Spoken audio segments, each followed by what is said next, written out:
see anything on your phone?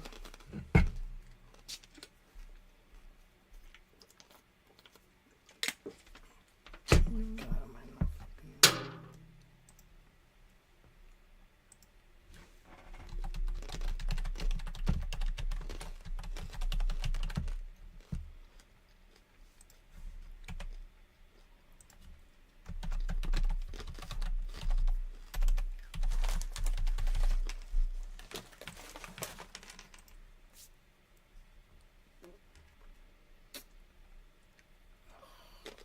Can you see if you got a notification up for that?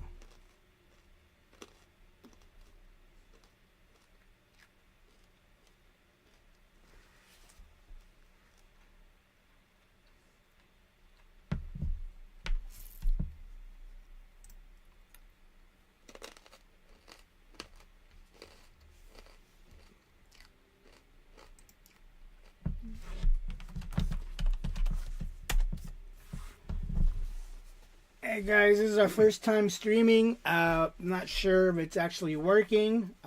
If you guys are in the chat, if you guys could tell us to see. I'm not sure. Does it show up? Do I have to fucking enable it on the other thing? What the fuck?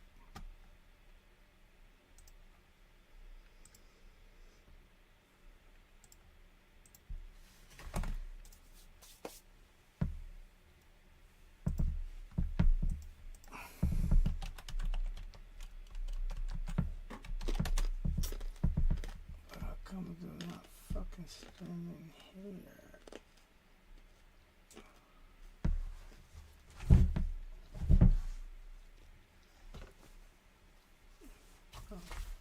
What if it's already linked up? Why the fuck?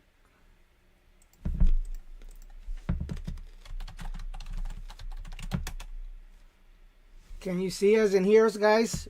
This is our first time doing a live stream, so I'm pretty sure I did everything right, but I'm trying to make sure. Can you guys hear us on the chat? Can you see it? Can you hear me, though? Because the audio is there. Can somebody tell me if you hear us? Or if you see us? Both. Can you actually step out? You see if it's working? Can you see me? Sorry. Once we get 100% that it's working, guys, I'll jump in. This is our first time doing the live stream. I'm pretty sure I did all the stuff right, but I just want to make sure.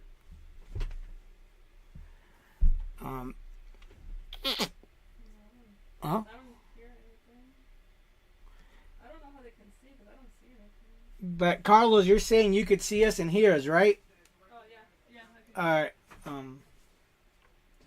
Does it say how many people are in there? Can you even see it?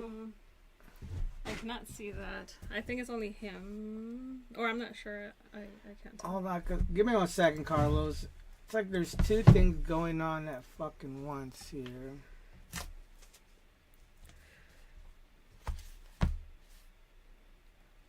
So, but I should be on the other fucking thing.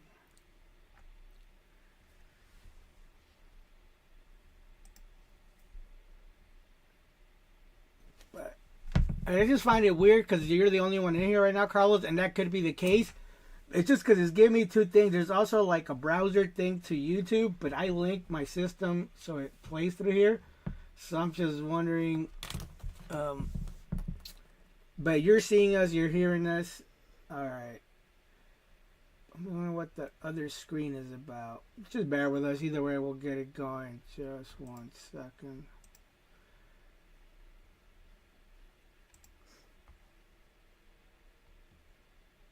So, okay, I'm live on this one.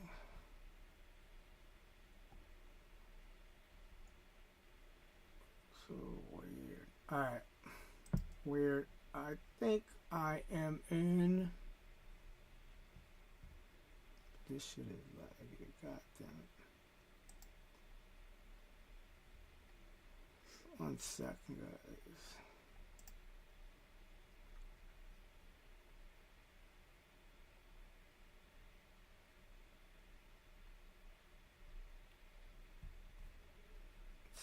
Sorry for the delays, Carlos. I'm good.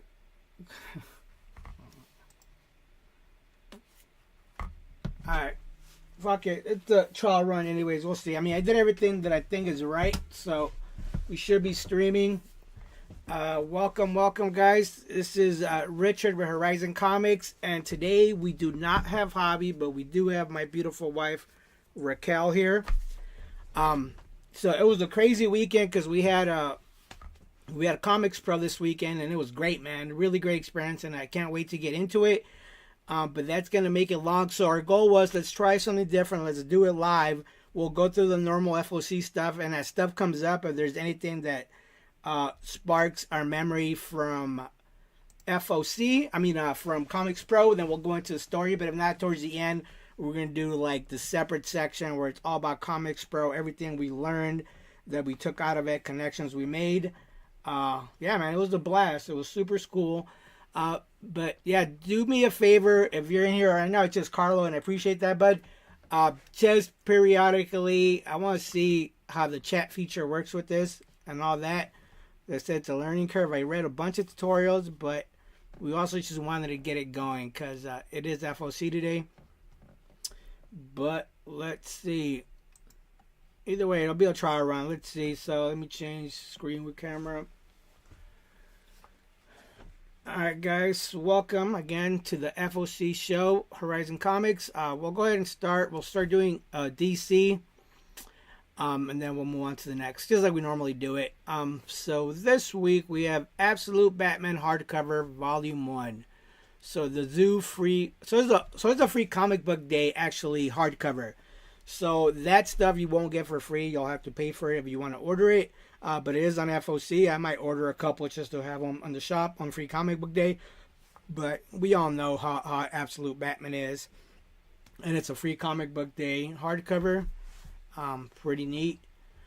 Here we have, you guys know the drill. Usually I'll go out, highlight stuff that's new number ones, cool covers, stuff of interest. And then we'll move on, because if not, this will take forever. I know Javi thought we fired him because we scheduled this. Oh, he is fired. He is fired. But no, we want to do this FOC show. And then Raquel was there with me at COMICSPRO, so it makes sense. He's not even tuning in, see?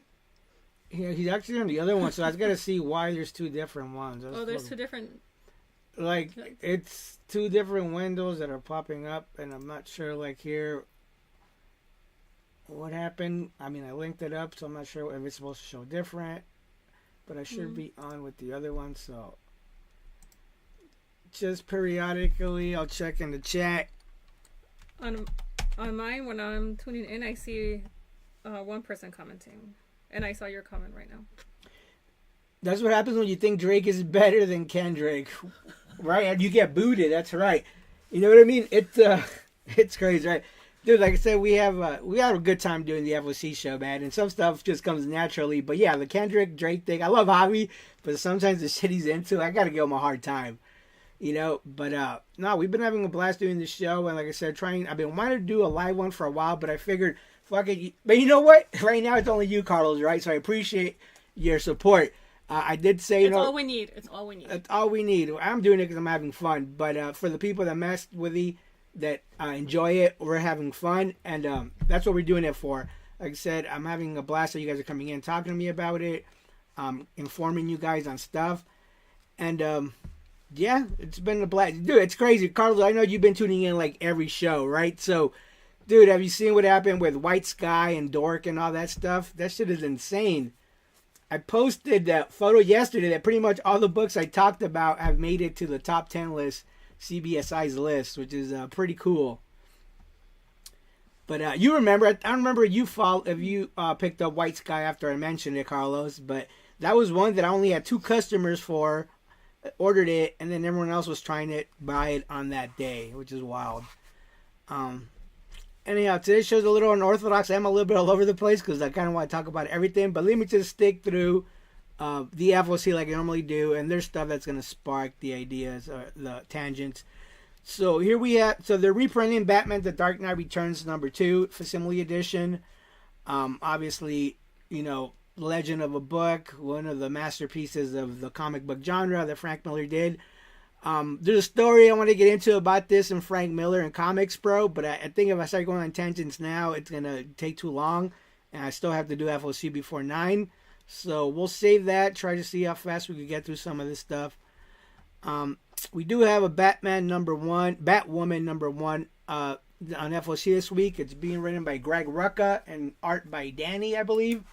So a new number 1 from Batwoman. So a lot of cool covers here. This Stefan, how do you pronounce his name again? Stefan Sejic cardstock variant. That's a pretty cool cover. Well, Japan? I'm not sure. Stefan Sejic. I'm gonna butcher their names. But some really cool covers here. Bleeding Hearts number 1 is on second print. So if you guys remember, a couple weeks ago we had FOC, and I was talking about DC and Vertigo. They're redoing their line. Vertigo obviously has been around forever, and then they discontinued it, but that tells like Hellblazer, Swamp Thing, Preacher, all this cool stuff. So when they relaunched this, I read the premise. I was totally on board. So the premise is post-apocalyptic, zombie, typical story, but in this world, 10 years after the zombie outbreak, in particular, the protagonist, his heart starts beating again, and he no longer looks as humans as food, but as companions. So it's a pretty cool, interesting take on it. So it went back to second print right away because it was an awesome story. I know this spiked like crazy as well, and like I always tell you guys, man, like the money is secondary, right? Enjoy the story, enjoy the art, and if it makes you money, even better. And to be honest, most of us won't even sell them. We just like knowing that some of that stuff is worth some money. But Bleeding Hearts is pretty cool. They did do a COMICSPRO exclusive variant that I'll show you guys later. But yeah, man, feel free to comment in the chat, guys. If you guys have any questions, I'll try to go through this. There's a lot of stuff I kind of want to talk about. But we're kind of rushing it. It was a crazy weekend, but we're here. Something that we want to try while we're live. If there's something that catches your eye while he's describing it, just let us know, comment on it, and then I'll go ahead and add it to your pool from my end. So that since it's really close to FOC, so you don't have to go on Comic Hub right afterwards and add it. If you are on the live right now, you could comment on that. After the live, then I won't be checking those comments for adding them.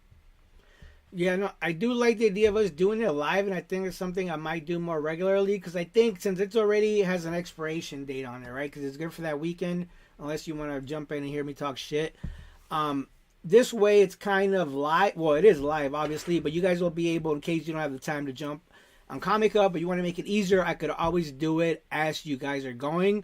So it's a little bit more of a direct approach to adding stuff to your poll, which is pretty cool.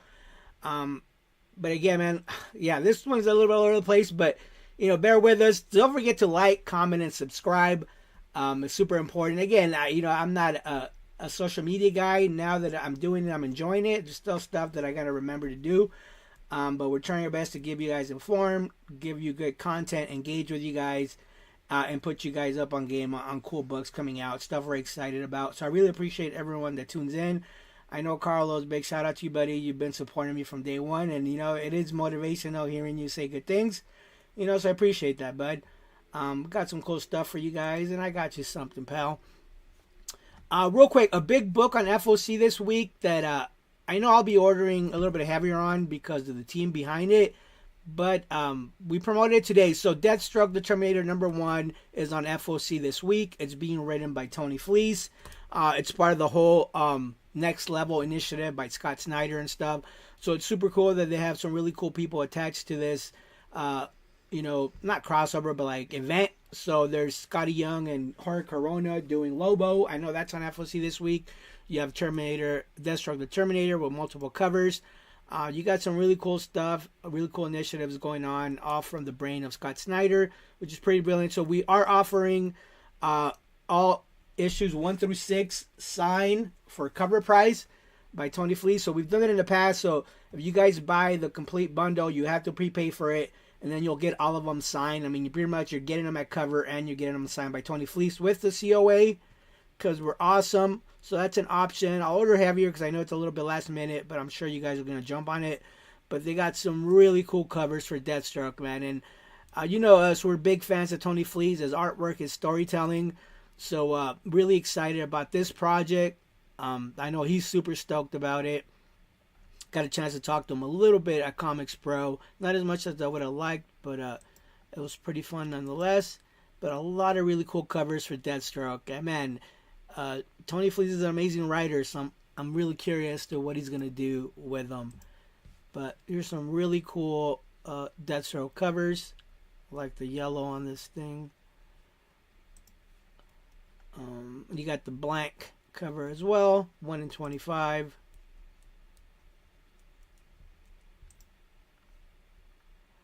Then you got some reprints here, Detective Comics 576. If you guys could tell, I am a little bit all over the place because I feel the time crunch because I have to do FOC by 9, but we really want to get this out. So do my best, but I do want to make it a point to talk about the COMICSPRO stuff. This week on FOC2 is End of Life number 2. So if you guys obviously remember hearing me talk about it. So End of Life 2, the way I pitched it was imagine John Wick stole from the high table. So in this world, there's the same thing, an assassins organization called the Menagerie. And the main protagonist in the issue 1 gets hired to do a heist, to rob someone. Well, in the middle of the heist, he comes to find out that it's actually whoever they're robbing is the Raven, who's the leader of the Menagerie. So at this point, the whole assassins union pretty much is going to come after him. So he retreats back to his hometown. But a cool premise. I mean, pretty much the closest thing I compare it to is if John Wick robbed the high table. They all come to get him. So issue 1 was great. I'm super excited to read the rest of them. Again, anything from DC Vertigo are pretty cool. You got some free comic book day stuff. Hardcovers here. You could order if you want. Because we might order some, but not a bunch. Because we're already ordering the free comic book day books. But here are some hardcovers that are free comic book day releases. So you got Absolute Superman hardcover volume 1. Then you got Absolute Wonder Woman hardcover number 1. Moving on, we have Lobo issue number 1. So this one looks really fun. Again, it's written by Scotty Young, artwork by Jorge Corona. So if you guys remember, they're the awesome team behind Middle West, which was one of my favorite indie stories of the last couple of years. Just a beautiful, heartfelt story.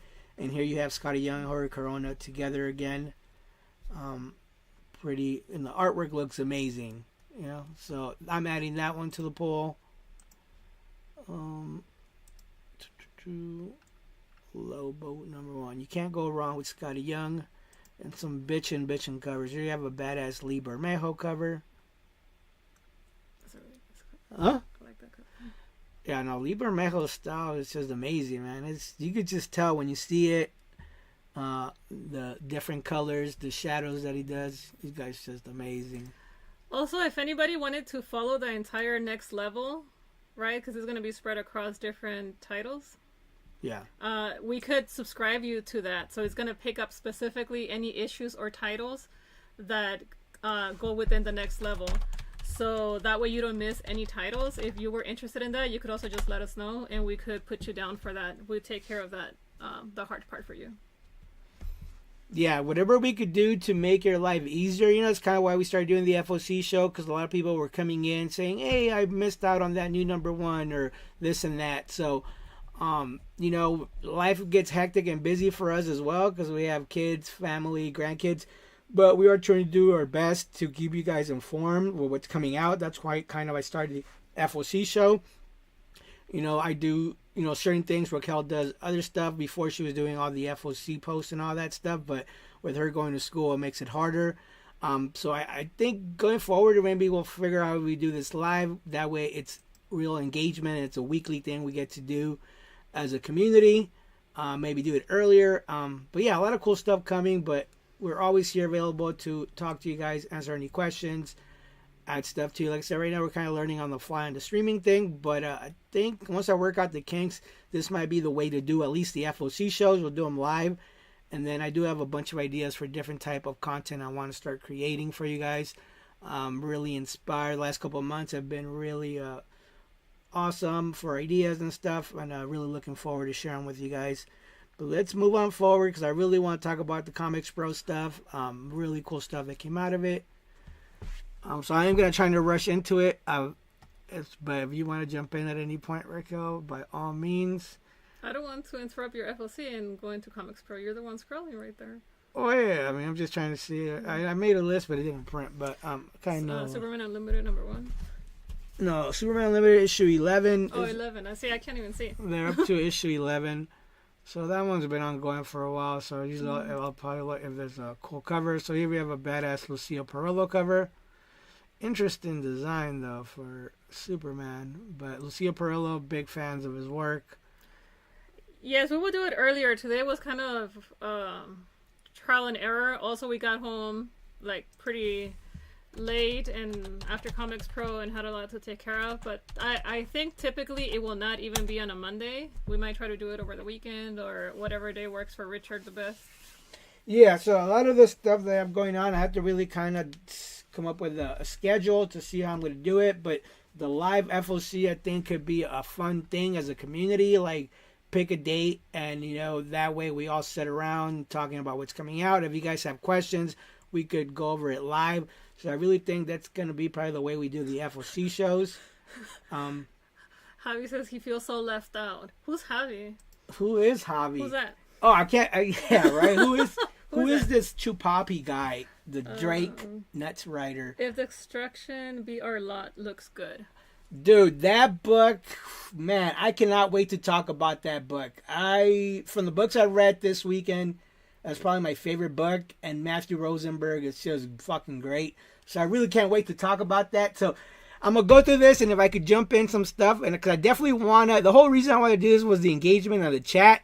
So I'm going through this, I really can't, but maybe Raquel could read the questions. And once I do the FOC, I want to let loose. And no, you're not fired. I'm only here because of COMICSPRO, but I'm sure I don't bring the same level of excitement you guys bring, which are disputes over Drake. Fuck Drake. We have Wonder Woman #1 Facsimile edition. So if you guys know, these are reprints. Most of us can't afford the real book because it's pricey, hard to find. But they've been doing a great job at reprinting some of this stuff. So at least we could get it, at $10 or whatever, and read the story, which is pretty awesome. The cool thing about those is that they come printed in the original format, right? And the paper quality too. Yeah. The beauty of the DC, like Raquel says, they have original format. They'll even use like newspaper print and stuff. So it's crazy. Marvel goes out of its way to make them feel more new and polished, and DC tries their hardest to keep them original, which I prefer that. But yeah, and then the only thing they'll do different is they'll do foils. But yeah, DC is killing it, man. And yeah, I don't want to go down that gripe yet. But Wonder Woman 31.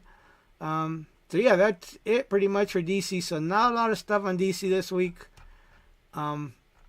I highlighted the ones. So going back to the bundles, guys, for Tony Fleece, I see some people already placed those orders. I know we posted that bundle a little bit late, but it is available on our website, shophorizoncomics.com. If you want to go on there, the bundles are cover price. So it's issues 1 through 6 for only $23.99, and we are giving you guys free signatures with that. If you are local to us, I know last time we did the thing, signature series, we had you guys wait until the end, until all issues had released. But we don't want to have you miss out on picking up your books, so we could potentially arrange something where you guys could pick them up as they release if you are local. Obviously, if we're shipping it to you, then we have to wait until they all come out because we're not going to have you pay shipping for every single book. Yeah. What she said. Why? Because we're awesome. We're hooking you guys up. Free signatures, free COAs. Get the book. It's going to be an awesome story. Moving on, though. That was DC. I'm just eager. I got to try to be done by 8:15. That's why. But I really wanted to be like as long as we could do it. Maybe I'll have Raquel go do FOC and I'll BS.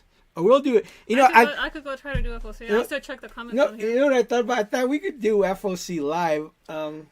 Even if I show the screen, it doesn't really matter, but we could do it at the same time. It might be too distracting, but I could try to get it started. That way I won't finalize it, but I'll get it started. Yeah, then going forward, I'll have to figure out a way, like maybe I'll do it beforehand, and then we'll do the FOC video with you guys. And if there's any changes, any stuff I have to do on the fly, I could do it as I'm talking to you guys. So like I said, I have to figure out how to do it. I know me and Javi have been talking about this for a while, but a lot of times I felt like, oh, we have to promote it, and yeah, ideally we should. But this one I thought because of the Comics Pro hype, and we're gonna do some giveaways, you know, and everybody loves free shit.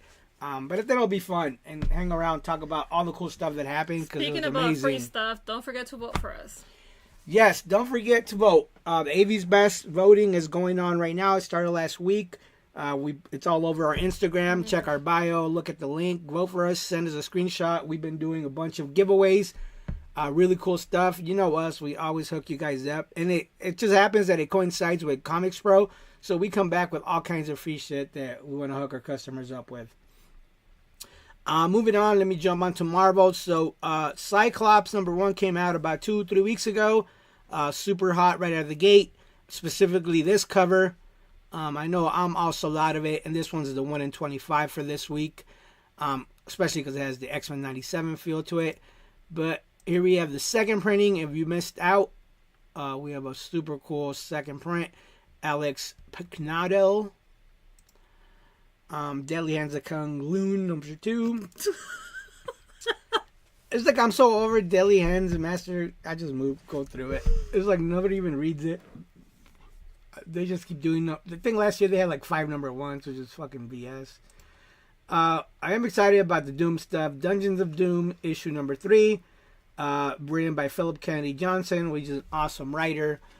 So in this issue, Doom's secrets are exposed. The doors of Doom's dungeon have been thrown open, and his darkest secrets are unleashed. As Red Hulk's surviving soldiers are infected by the mutant horror known as the Whisper, will Red Hulk be forced to kill them before they condemn the entire planet? And, you know, a couple more lines, but anything with Doom has been pretty cool. I know they announced a couple new Doom books out of COMICSPRO that look really appealing. I can't wait to talk about those. They are doing a little bit too much with Doom. It's kind of getting annoying, which sucks because I love Doom. But I know the 2 books I heard about were really cool premises. We do have Fantastic Four First Foes #1 on FOC this week. I'm guessing it's going to be like a one-shot. I don't see this as ongoing. From the world of the cinematic masterpiece, Return of the Universe of the legendary film, and the first of a series of specials on Earth 828. A cosmic mishap has transformed. Blah, blah, blah. It's pretty much like the origin story, but were they? Yeah, it doesn't really specify. I'm guessing it's like a one-shot. I'd be hard-pressed if it was ongoing. But here's a new #1 for that. Noise. I know Generation X-23 #1 came out last week. It was a really good issue #1. I'm a big X-23 fan. I really enjoyed it. Can't wait to read issue #2. Written by Jody Hauser, and the artwork looks amazing on this thing. So, the Fantastic Four is a one-shot. It's a one-shot, see? Mm-hmm. There you go, one-shot. I figured it'd be a one-shot. But it's good to know I have my sidekick here with the answers. This cover's pretty dope. Maria Wolf, she does some interesting artwork. Interesting. Moving on. I know Marvel also didn't have too much. The ones that are already ongoing, unless they're super exciting, I don't waste my time. We do have a cool 4-part connecting Scotty Young book. My problem with this shit in Comic Hub is that they don't tell you which ones they connect to. It would make it easier for us and for the customer if they fucking told us. But if you ever see something on Comic Hub and it says something like that, like 4-part, like pay attention to those titles and it says 4-part connecting cover, you could send us a message and I will find out for you what the other 3 covers are, and I will add them to your account if you want to get the entire connecting set, because that is what I do behind the scenes for a lot of my customers.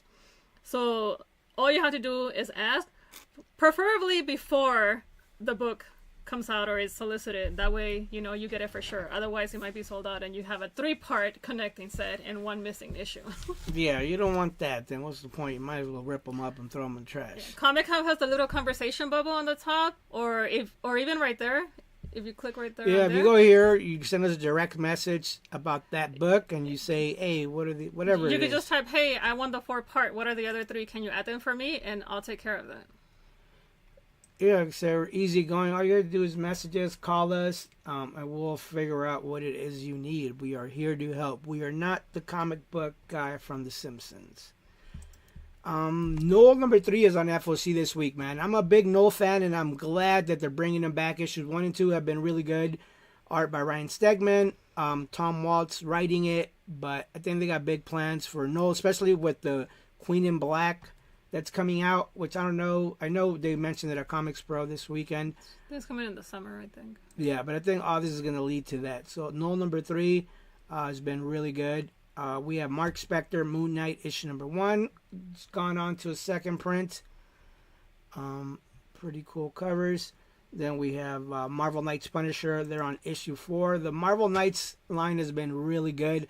I've really been enjoying these the Marvel Knights Punisher series, man. I'm a big Punisher fan, and these have been great so far. Here we have a really cool John Yang cover. I love his style, like the grittiness that he does. You could tell right away. I don't love his face on this Punisher cover, but everything else is sick. Like all that back there is insane. Yeah, his style is amazing. I think he's a really good cover artist. So that's a cool cover. I'll probably be adding that. This one's the Lucio Perillo 1 in 25 variant. This one looks a little bit more like John Bernthal. Pretty cool cover. I'll be adding that to my cart. For one, Lucio Perillo fan. That's the 1 in 25. That's the 1 in 25, yep. That's if nobody else added it already. Yeah, well, if somebody added it already, right, then they'll get it. But I don't. Who knows? We'll see. See, this is what gets annoying. So, Predator Bloodshot number 2. Issue 1 is not even fucking out yet. I don't know if it comes out next week. The point is, it's not out, and I have to do FOC for issue number 2. And how do I even gauge the interest if I don't know? I know Predator's got a fan base now, but this is what gets annoying for Marvel. Like, why do you do this? Like, it doesn't make any logical sense for me, for you guys to put it and place orders blindly. It's fucking stupid. Well, we do have those customers that are Predator fans, and they don't care. They want it. Add me. As soon as I know that there's going to be a Predator book, I just know that I will add it to their account. So they don't care about that. But what happens with that is that they get it in their pool, and our walls, we might not have that many because we will order lightly for the following issues due to what Richard just said. Yeah, no, like for our customers that we know they want it, they're secured. But what I find annoying as a comic shop is that how am I supposed to dictate the interest of a book if you're not doing your job, you know? So, but anyhow, Psylocke Ninjas, they're on issue 3 now. Again, a lot of these, I mean, the stories have been great, but a lot of them, you know, guys love the sexy risque covers. And here you have Derek Chu with a badass Jubilee Psylocke and Wolverine cover. That one's actually a pretty cool cover right there. And then, of course, you have all the other sexy, cool covers. Nico Leone. Here we have, is it In-Hyuk Lee? It's another cool cover. A lot of cool covers for this series. We have this one's Tyron Clark with some beautiful covers. I want to make sure I read the comments. Dan Richard would never do something like, what are you talking about, Carlos? What would I do or not do? Well, you know, Richard is not me, you know. I'll take care of it. I'm just kidding. I think he's referring to adding titles to my account. Yeah, you're right, Carlos. I never take care of you, bud. I'm leaving. I knew this will happen. I'm out of here. Just kidding. You know, it's funny. Every time Carlos comes in, what did he ask? We always says, I'm living the dream. I was like, yeah, I'm living the dream, buddy, but it could be your dream. You won the Deadpool cover. I'm going to get you this cover, Carlos. This is for you, buddy. So, speaking of that cover, every year there are the April Fool's Day variants that come out, and there's usually quite a few. That's another line that people pick up usually. They're also scattered across multiple titles. Yep. Some really cool Punisher covers. This cover is awesome, but I hate his face. It has such a badass potential. Especially it looks like it was oil painted. I mean, his face is not bad or anything. He just doesn't look like... He doesn't look badass. He doesn't look badass enough. But I like that he's wearing the Doom shirt. This cover is dope. Probably still going to get it. but I think his face could have been more grimacing. Jigsaw is back. Then we have some cool Marvel Rivals cover. You guys know, if you guys are playing the Rivals game, all these covers are super dope, and they do tend to heat up on the secondary market. Just the design for the Marvel Rival games has been amazing, man. My kids keep showing it to me, and I really want to sit down and play with them because it looks like a blast. I just haven't had the time. But every time there's a new character, they're like, Dad, check this out. So I'm caught up on all the new releases of the characters, but haven't had a chance to play yet. But I am itching to. But that's a cool cover there. Then we have Rogue issue number 3. Again, I'm not reading this, but I know a lot of my customers are, and I think that a lot of customers are probably not reading it either, but they're just picking it well, up. yeah, it's mostly cover grabs, and there's nothing wrong with that. You pick it up for the cover. You know, some sexy, cool covers. Derek Chu cover right there. I'm playing right now. Must be nice. Must be nice. Yeah, are you? That's dope. Yeah, there's nothing wrong picking the covers for sexy, risque reasons. Side Dimensional Rivals number 2.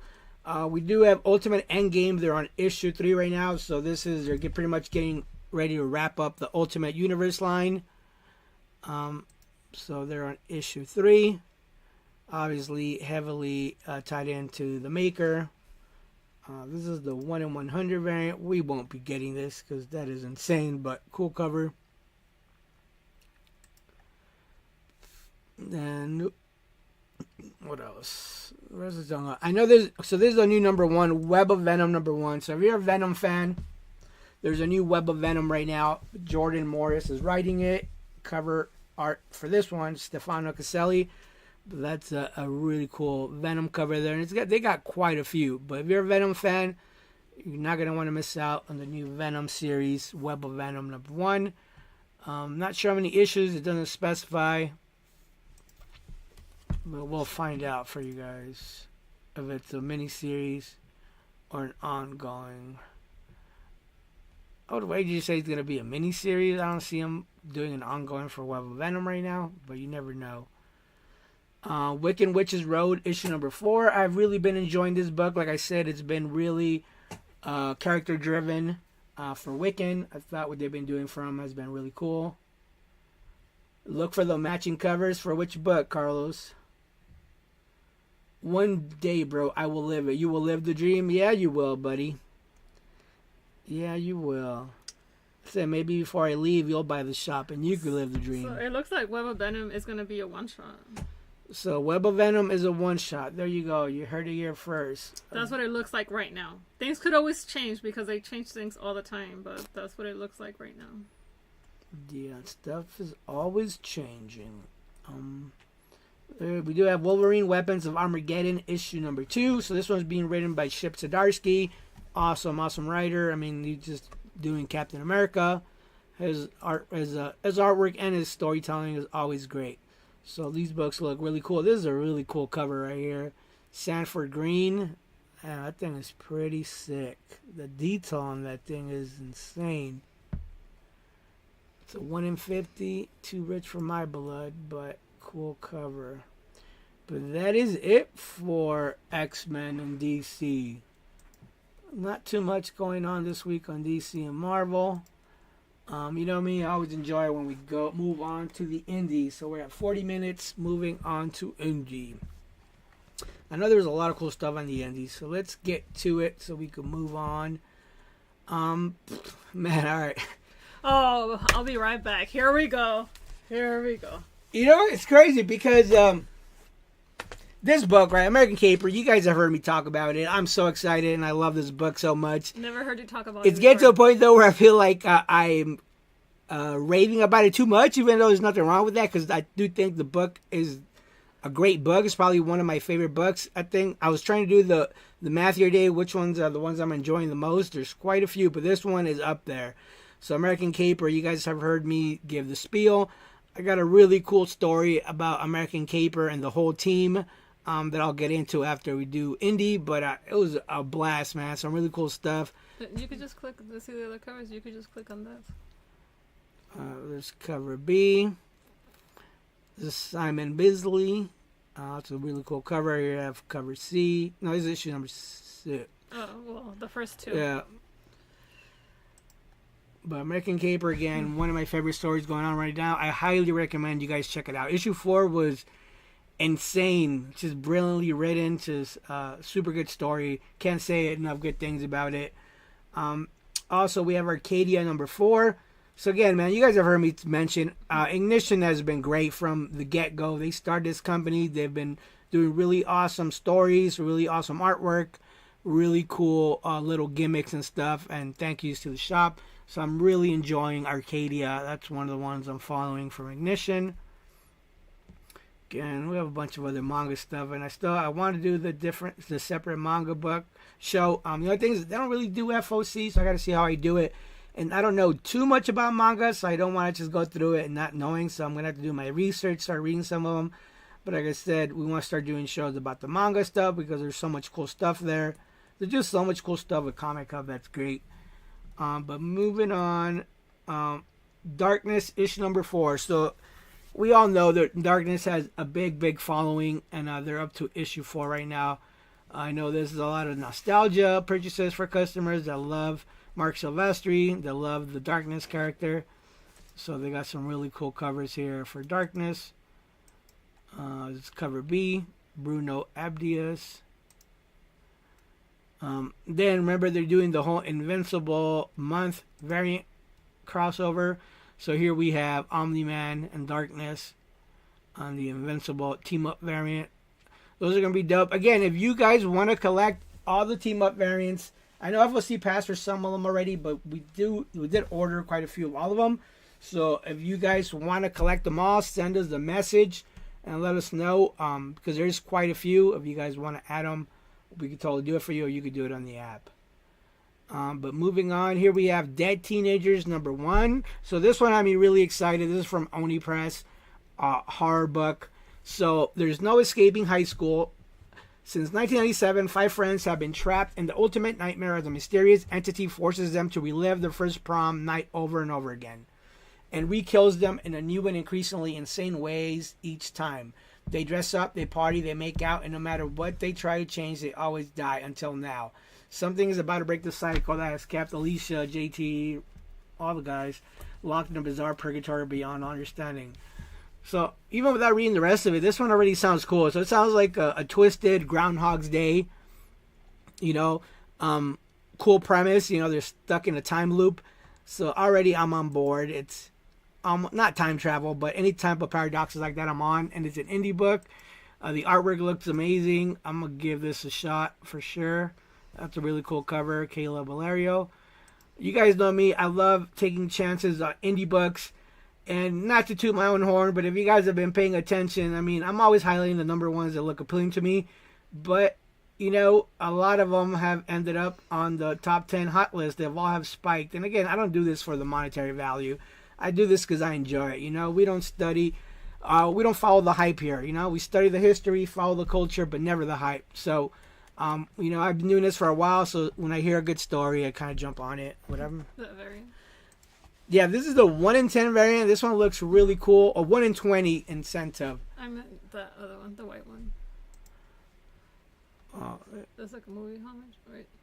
Yeah, it looks like, and then you go, whoa, an octopus arm there. Holy That's not what I smoke. told you. Oh, man. I have a big fear of octopuses. Holy smokes. I'm still going to read it, but I did not catch that the first time. The Dork Invincible cover, I think that one has not come out yet, but it did FOC already. So I'll check on our site and see if it's still available, or I'll check our numbers and I'll get back to you on that. Yeah, I know that one passed already FOC last week, I believe. I know I ordered quite a few, so if you guys missed it, send us a DM, we'll add it. But yeah, man, Dork has been great. I remember I was pulling Dork because it sounded like a no-brainer, and it had like Kanto-esque vibes. Same thing with White Sky. I highly promoted that. American Capers, quite a few stories. There's just good stories nonetheless. The fact that they're spiking is just, I think, is indicative of where we're at as a market. Things were in a downswing for the longest time. See? Oh, yeah, it is a movie homage. See, I didn't catch that. Raquel caught it that this was a movie homage right here. Why don't you show it on the camera? Right there. So, I guess it's the movie homage to that. I didn't even catch that. So, Raquel caught it. So that's cool. Pretty Woman. Pretty Woman. There you go. So some really cool covers here. But yeah, Dead Teenagers, I'm giving it a shot. Again, dude, like if the story sounds promising and the artwork looks good, sometimes it's a no-brainer. Deluge #5 is on FOC. I really enjoy that book. I think it's a great one for Ignition. Same thing, Devil on My Shoulder. They're on issue 4. So this is the last issue for this series. You guys remember me talking about this? This is a really good story. This girl pretty much gets kidnapped by a bunch of teenagers, gets fucking held captive for 40 days. They torture the hell out of her. Miraculously, she escapes. And in this issue, I think she finally gets to confront the last torture. So this has been a crazy and awesome story. That's a Spanish manga right there. Oh, here we go. Disney manga. I know a lot of our customers here have their kids in the dual immersion schools. You know, the ones that are bilingual, English and Spanish. So if you were also trying to get some reading material that's also, you know, fun. Look, this is a Spanish manga. Yeah, if you want to give it a shot, read in Spanish, or have your kids read it. Sometimes it's a requirement in those dual immersion schools that they read something at home in Spanish. So something fun right there. Yep. And that reminds me, at COMICSPRO, I forget what publisher, but they're doing books where they're both in Spanish and English on the same book. So the left page is in Spanish, the right page is in English. So that's kind of cool, you know, because like Raquel says, there are a lot of dual immersive programs that kids attend nowadays. Speaking of Dork, though, Mr. Pop the Lock, here we have Dork #1, the third printing. So this book has become so popular that they're on to a third printing. So this is going to be a cool one. The story was amazing. Issue #1 was great. Definitely lots of world building. They could totally do like a animated show, movie, a board game, all kinds of cool stuff. So there you have Dork #1, third print. So you if you missed out on it, you definitely want to pick it up. Moving on, you guys know me. I love all these EC Catacomb of Torment books, all these anthology books. They're just great stories. You don't need to read the previous or the next one to understand what's going on. Most of these usually have a couple of stories inside of them that are just super cool, one-shots. And then moving on, of course, you got some manga. So, man, Exquisite Corpses. We're up to Exquisite Corpses issue 11. That is amazing, man. Fuck, do we have so much to talk about Exquisite Corpses. I can't wait till we wrap up here. So you guys can hang out and hear what we have to say. There's an Invincible variant right there. It might be for the following issue, but no, it is for this one. So there's the Invincible variant for issue 11, which this one's going to be a no-brainer. You have to pick it up because Fox Mask Killer and Invincible, come on, no-brainer. So all these are going to make awesome additions to someone's collection. So those are super cool. Again, man, Exquisite Corpses has been great. Such a good story. I'm super excited when we get to read it, that we're attached to it, you know, by doing a store exclusive. Thanks for helping secure the second printing of Dork. You got it, bud. You got it. You know us. We're here to help, sir. And then again, a bunch of, you know, remember the cover C has the polybag trading card in there. So if you guys know, they're doing a tabletop game that's going to come out after the show. I mean, the comic book wraps up. So these are, you get the C bag, then you get a trading card. And there are some secret foil cards in there, which are super cool to pick up. I've been ordering like 10 copies of each bag just so I could hopefully get a foil card. Here's you got the 1 in 25. Again, all the Exquisite Corp stuff. It's just something Skill of Children. Everyone's trying to collect all the covers, all the variants. So, Ubaldo, if you have on your app the option to see variants, it should pop up for you. So just double check on your app that you had it opened. And if maybe you had or missed it, sometimes they add items to the FOC app last minute. So that could be another reason why. But I'll go ahead and also I'll post on our Instagram page like all the Invincible variants. Some of them have already passed, but just in case. And you could message, you know, if there's any additional ones for any other titles that might call your attention, because there are quite a few. Yeah, do that. We'll make a note. I can add it for you. One of the advantages right now we're doing on the live is that I am adding stuff to people's pools today. So if you comment, like if you want me to get that one for you, I can go ahead and add that myself too. You beat you, Richard. Huh? Sorry. Beat me up, why don't you? Yeah, just trying to keep track of it. But yeah, that's the beauty of doing it live like this. We can make changes on the fly. Yeah, look for it, and that way, if you come across a problem, you could tell us, and we could try to steer you on how to navigate through it, or we could do it on our end. So that'll be the beauty about doing it live. But yeah, some really awesome covers for the team up, plus all the Dork covers. Maybe I'll make a separate post with all the covers, and we'll see if there's any that we can still get, in case you guys want all of them. Just tried adding it into my account. Cool, but let us know if you have any issues. Moving on, here we have, all right, this is more for me, not for you guys. So, the next book is Tyler Rake, An Extraction Story by Ignition. So, if you guys have ever watched the Extraction movies with Chris Helmsworth, you know, super cool, like an old Navy SEAL, action-packed movies. Anyhow, the Tyler Rake Extraction Beginnings, this is all tie-ins to the movies and that universe. So they're doing a lot of stuff to expand that universe, which is pretty cool. They got a lot of cool covers. You have that one. Here you have cover B. Tyler Rake. And then the thing with the ash can. So that's for me to order to promote to you guys. So the next book that they have coming out is called Bad Thoughts, which is another super cool premise. So for me, I'll order these ash can packs and hand them out to see if you guys, if it piques your interest, and then you guys could add it to your poll. So we've been doing, I like this, Ignition is doing this because it's getting you guys a chance to try out these books. So I've been ordering a lot of them and giving them to you guys in your weekly polls. So those are cool. I'll be adding this one. Geiger, you know me, I'm following all Geiger because Jeff Johns, it's just his awesome world building with the Geiger books are amazing. So I'm picking those up.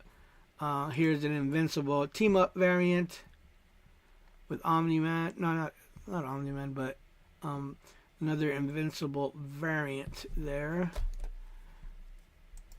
And then Ghost Pepper, G.I. Joe again also has been super hot. Again, because of the whole Energon universe, so they're up to the 6th print. So G.I. Joe, I believe last week's G.I. Joe was also spiking in the secondary market, which is cool to see. Here we have another Invincible team up. This is G.I. Joe issue number 20. So Invincible team up variant. If you guys are collecting those. But moving on, let's see. And of course, Invincible Battle Beast, they're up to 6th print of issue number 1. Again, there's another one that keeps getting reprints because it's Invincible. Robert Kirkman did have some cool announcements that he made at COMICSPRO, so can't wait to get into that. But again, lots of cool covers. Let's see. Then Kill All Immortals number 2. This was on issue 3 on FOC. Super cool story. Zach Kaplan is an awesome writer. He's the same guy who's writing Masterminds, which is one of my favorite books of the last year as well. So he's writing this. And I just saw that Dan Quintana did, I'm surprised, he did a open order variant for Kill All Immortals. For all you Dan Quintana fans that don't necessarily purchase store exclusives, here's your chance to get a open variant cover for his artwork, which is pretty sick. I'll be adding this. Good sick cover. And then moving on, Lion King, they're on issue 3 on FOC. Lucky Devils number 7, they're on issue 7 for FOC. Lucky Devils is a really good story. Same team from 8 Billion Genies. Charles Soule and art by Ryan Brown. Again, Lucky Devils has been really, really good. I've really been enjoying that book. So I'm picking that up. Single. Let's see what else we have. Stuff that's already ongoing. Muppets number 1's not out yet. Muppets Noir. But I added that to my poll because it's noir. It's the Muppets and I love the Muppets. So I'm picking that up. This bugs me too. I haven't had a chance to read issue 1, so I don't know if I'm going to like it. That's the annoying part when these publishers do this. That gets annoying. But Muppets Noir. This one had me really excited. The Neighborhood Watch number 1 from Boom Studios. This one seems like a really cool premise. Pretty much I think it was like HOAs versus HOAs. Like, so dig into an all-new mind-bending thriller from Hugo Award-winning writer Sarah Gailey and fan-favorite artist Haining. Jill Hewitt, community leader and wife of a respected police officer, has turned up with a gunshot wound in a tunnel connecting the Will Haven gated community with the neighboring Open Arms Collective. And now the VP and the HOA and the kitchen steward of the collective have stumbled upon her body at the exact same time, instantly casting blame across the divide. Forced into an uneasy alliance to discover the truth, they'll need to work together to uncover the secrets both communities hold to figure out who's responsible for this crime and what they could possibly gain from it. And what will Jill do? And what was Jill doing in that tunnel in the first place? So, crime, mystery, seems like a cool thing, especially the take on HOAs and what's going on in this tunnel. So that one looks interesting. Anything Boom pushes out is usually a good story, so I'm giving it a shot. Some of these covers are cool. Look at the Jenny Frison cover. That one's just beautiful and stunning with all the blood on it. Adding that baby to the pool. The gardening cover. Yeah, the gardening cover is cool, man. It just looks cool. Again, some of these indie stories that end up, knocking the ball out of the park. They're just really good stories. So give them a shot. What do you have to lose? $4? And, the upside, you get a good story or it spikes up and at least, you have it. You don't have to pay aftermarket pricing. So sometimes it's worth it to take a gamble on some of these number ones if the premise looks appealing. That's what I do. I check it out. I read the premise. I study the writers or the artists on it and see what they've done. Base my opinion based on that. Moving forward, this one looked really cool, man. Rafael Garcia, Henchman #1. The premise sounded fun. It says, what if life in a supervillain organization was less like a James Bond movie and more like working at Walmart corporate? Rafael Garcia, Henchman, brings the old familiar tropes of a dark workplace comedy by way of a brand new cinematic superhero universe. From Emmy Award-winning writer Peter Murrieta for Mr. Iglesias and writer-filmmaker David Schrader, Baby Badass, comes an action comedy that remixes the daily grind of The Office with the slacker absurdity of Stripes if the general in charge was more like Lex Luthor. So it sounds like a cool henchman comic book, if you're picturing like your boss is Lex Luthor. I'm giving that a shot. It looks cool. Like I said, I'm not scared of giving a #1 a shot because you never know what you could pick up. This cover is super cool too. I could already see some people picking it up for cover alone. Ooh. Interesting design for the girl though. She almost looks like manga-esque. So that looks super cool. She got a BBL right there. She's got a BBL. I can almost see them making that into a comedy movie too, by the sounds of it. Yeah, it looks like it'd be interesting. So you never know, man. A lot of cool stuff.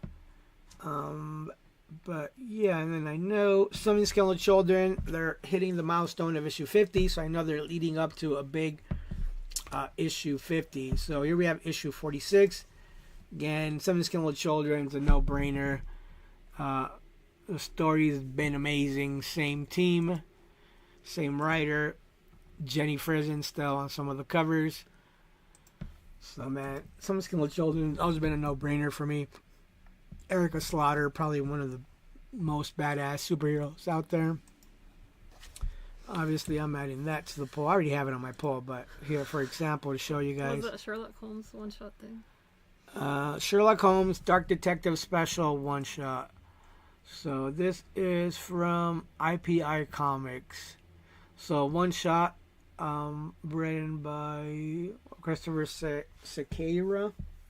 So if you're a Sherlock Holmes fan, you might want to pick it up as a one-shot. I almost missed it. But Sherlock Holmes. Let's see what else. Some of these covers are just stunning. This one was really cool, the J Reveal variant. Of course, Spawn.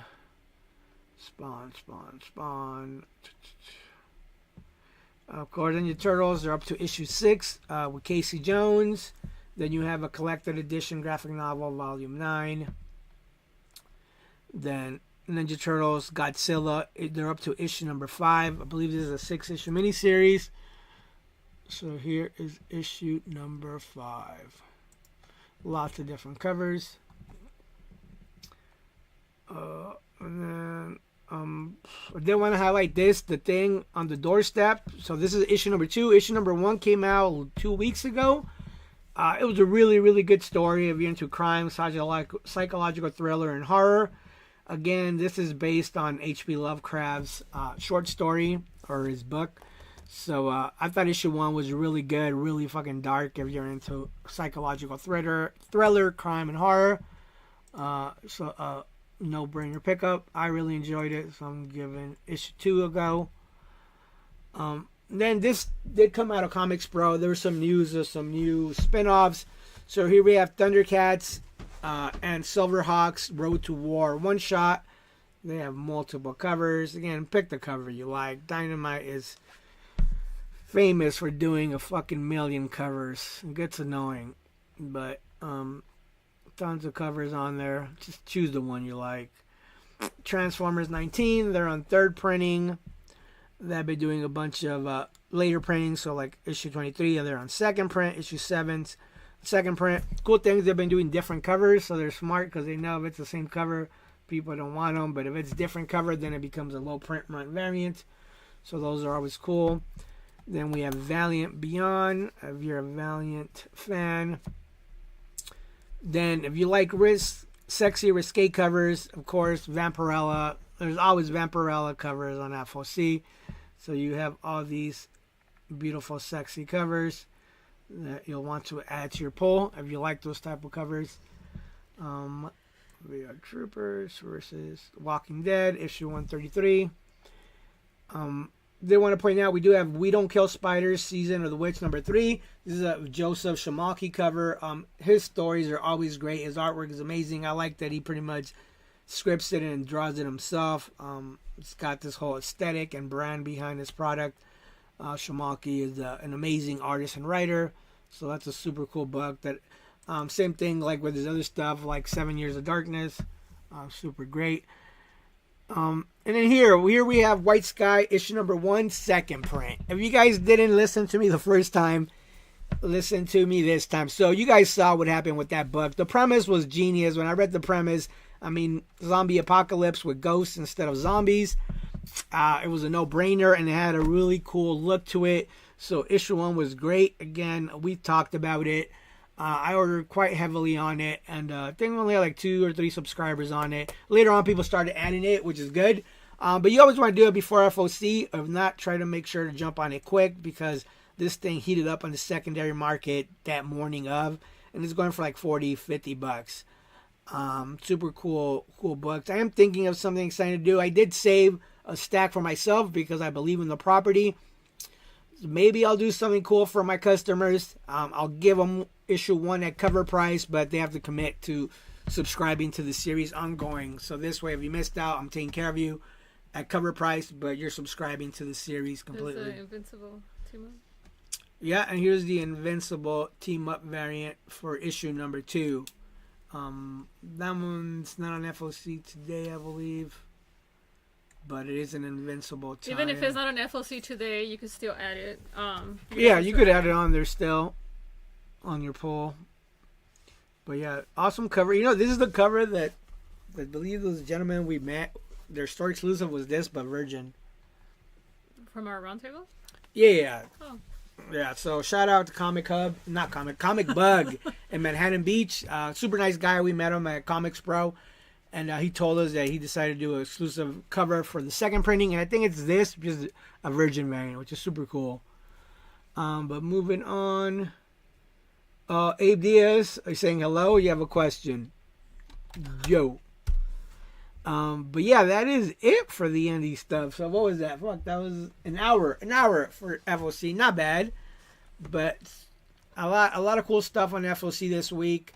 Again, super excited, but now more excited than anything to jump on to normal conversation. So let's see. Ooh, and I gotta pee, but I was gonna put. I'm messing around with some stuff. Let's see. Tell me what you guys see, guys, on your screen. I know it's not starting soon because it already started, but do you guys see that image? The stream is starting soon. Oh, but it's all right. See, that's one of the things I'm learning on the way to go, that it wasn't long enough. Anyhow, no, not screen with camera. Here we go, camera. All right. So let's see. All right. Well, that was it for FOC, man. But thank you guys for tuning in. Don't forget to like, comment, and subscribe. All that stuff goes a long way. We're super excited to do this one. I know it's cutting it close because FOC is doing like an hour. But at this point, I just wanted to get it out there, talk to you guys about what's on FOC, because there was a lot of cool stuff on there. But yeah, I'm really excited to get into what happened at COMICSPRO, all the stuff that happened there, a lot of cool stuff that came out of it. So if you guys have questions, let us know. We're gonna open this up, now for questions. Let you guys know how it went, what we got, what we're doing, a lot of cool stuff. So let me see. First off, so the con started Wednesday. We didn't get a chance to make it in Wednesday because we were at the shop. So we got there Thursday morning. We went Wednesday night. Did we? I don't even remember. We did. Yeah, I know, but what did we do Wednesday night then? I want to say... I think we just did the registration and they had that In-N-Out thing. Oh yeah, so Wednesday was just open to like registration, meetups with some of the other vendors, retailers and stuff, publishers. The timeline doesn't matter. Just say everything you learned. Who cares what time it happened? But yeah, so the first day was like whatever, signed in. But yeah, Tuesday was cool because not Tuesday. Thursday we got there and then they had the morning breakfast with Tiny Onion. And they were giving out all the news. So the first thing I think that happened, Tiny Onion went on, and then they talked about the stuff spinning out of Exquisite Corpses. So the main thing is they're doing some prequels, like 5-issue miniseries. So they're doing one for Rascal Randy. I know they're doing one for Fox Mask Killer and one for Lone Gunman. So they're doing 3 spin-offs off of Exquisite Corpses. Good evening, bud. I don't know if you're coming or going, but he's just getting here. Well, welcome. We went through FOC already, so now we're gonna start talking about the stuff that happened at COMICSPRO. Show you guys some of the cool stuff, and if you guys have questions, let us know, man. But yeah, again, Thursday was super cool because they made all these announcements about the spin-offs for Exquisite Corpses. Obviously, you guys know, they're doing it into a live-action TV show, and then there's a tabletop board game. There's a video game attached to it, so a lot of cool stuff that came out of that. Then later on during the roundtables, they gave us some like the pink folio. They had some extra stuff in there, some exclusive cover for Rascal Randy #1, some stickers, some cool stuff. But yeah, meeting the team from Tiny Onion, we met them before, so that was super cool. Meet them, seeing what they have planned for the future, which is super cool. We did get lucky enough. We picked up. We have the Exquisite Corpses tabletop game, which I'm itching to start hosting. We've never hosted board game nights in here or anything like that, but I've been dying to. So I think this is going to be the first one we do, especially because we love Exquisite Corpses. So they gave us, the complete game. The complete deck. The complete deck. So you have all the cards, the event cards, the player cards, and here. Maybe we should. You have one that's open already. I do have one that's open. I got like 2. Let me show you guys. Yeah, man. So I'll have to see. I do want to schedule a game night. See how we're gonna choose the people that come in. Maybe we'll make an exciting trivia or something to get on it. But I can't wait to host them, and we'll film them. I think it'll be a blast, especially with all the hype around Exquisite Corpses. So I'll give you guys a quick little rundown of the cards. I'll show them to you guys fast. See if you guys can see them. So this is an event card. Maybe I won't show all of them, but I'll show most of them. But I mean, there's a lot of event cards. Those are just like the strategy ones, the ones that you use that tell you what you're doing and blah, blah, blah. I don't play too much tabletop games, but I know they're getting more. There's a lot more rules involved, more strategy. But then you have, these are all the cards that you find on the cover C's. I know they said the ones that you get in the Kickstarter will be different, but you'll be able to start building your own deck by collecting cover C's. So remember, there's secret foil cards in those cover C's. So open them up. I mean, they're meant to be open and enjoyed, dude. I know we want to keep them as collectibles, and if you do, then maybe buy 2. But I think being able to play the game is going to be cool. And then these are like the status cards, so these go with the rules. I forget. I haven't read the rules exactly, but, you know, all these will tell you they take part in the game, what you're doing. But a lot of cool stuff. The only thing missing here was the die, so I have to get, you know, like a 20-sided die to play it. But super excited about that guy. There we go. Yep. So can't wait to host that, and we have the instructions. So that was super cool. To talk about, they did hook us up with some goodies. So let me show this. Where I put the envelope.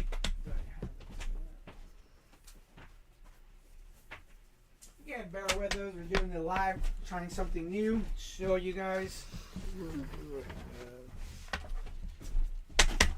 But we picked up a lot of cool stuff that I'm going to show you guys.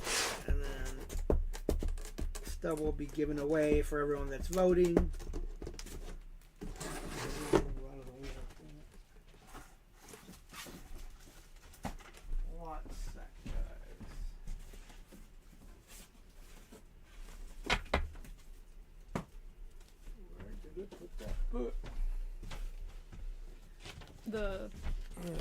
The rest will run. So what's going on, guys? Let's comment on that chat. Is it because I'm here? Is that why? I'm not gonna come back anymore. Yeah, I want to see. It's me, isn't it? It's me. Did the live stream. We wanted to talk to you guys and get comments if you guys have any questions. Ooh, I fucking don't know where to put it. Me, I am always serious. I'm not actually serious. I'm just letting Richard do his thing. But nothing's wrong. It's just my face. I think Richard has a lot of cool stuff to show you guys, and he doesn't know where to start. He's looking for it right now. Yeah, we just have a lot of cool stuff. There we go. That I want to show you guys what we picked up. A lot of hot books that came out of COMICSPRO. That some will be available for purchase. She's always serious. She's got that face. I got that RBF face. She's got the RBF face. But yeah, moving on. So it's with the corporate nights. So Tiny Onion always hooks it up. So there was a lot of cool stuff. We got this really cool pink beanie. Right there. Thanks. We got this like top secret pink folio they gave us, but inside here was the Rascal Randy book. So if you guys remember the news from last year, they did Exquisite Corpses Ash Cans. That book went crazy.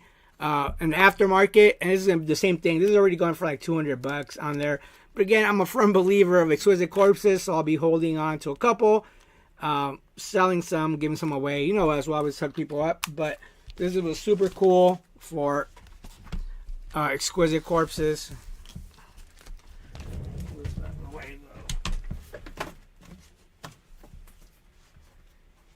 No, I have made. Give me 1 second, guys. So that's not live anymore. Let me see. What's not live? Oh, that screen's not live. Hold on. Alright, give me 1 second, fellas. I made a whole list of the stuff that I wanted to highlight. God damn it.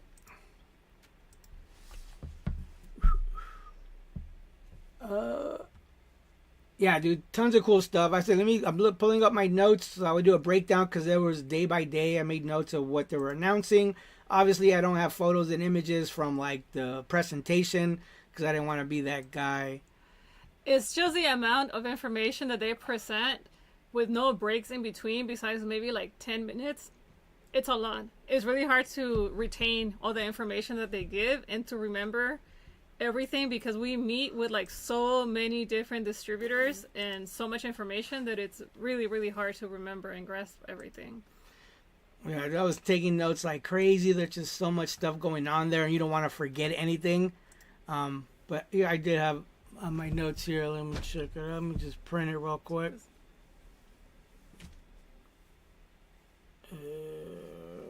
Or actually, I'll just go through here. All right, so they are broke down by publisher and the stuff. So let me go through my list the way they did it. So I don't remember fucking Marvel being there, but they must have had somebody for the presentation because they talked about new books. But I don't remember if this was a representative because everyone had a representative there, and I thought Marvel wasn't, but they did talk about a new number 1, so we're gonna go ahead and do that. I wish I had like images to show you guys, but I don't. But I'll mention the books they talked about. So for Marvel, one of the first books they talked about was Avengers Armageddon. So it's being written by Chip Zdarsky.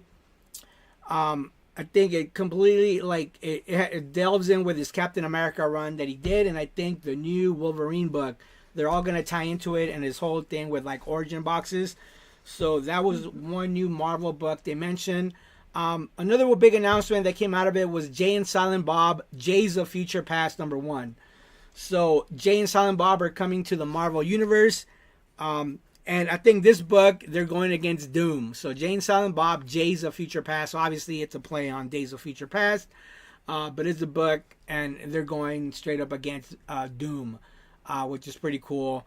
Then there was another book called Doom Quest number 1. So after One World Under Doom, we all know Doom goes to hell.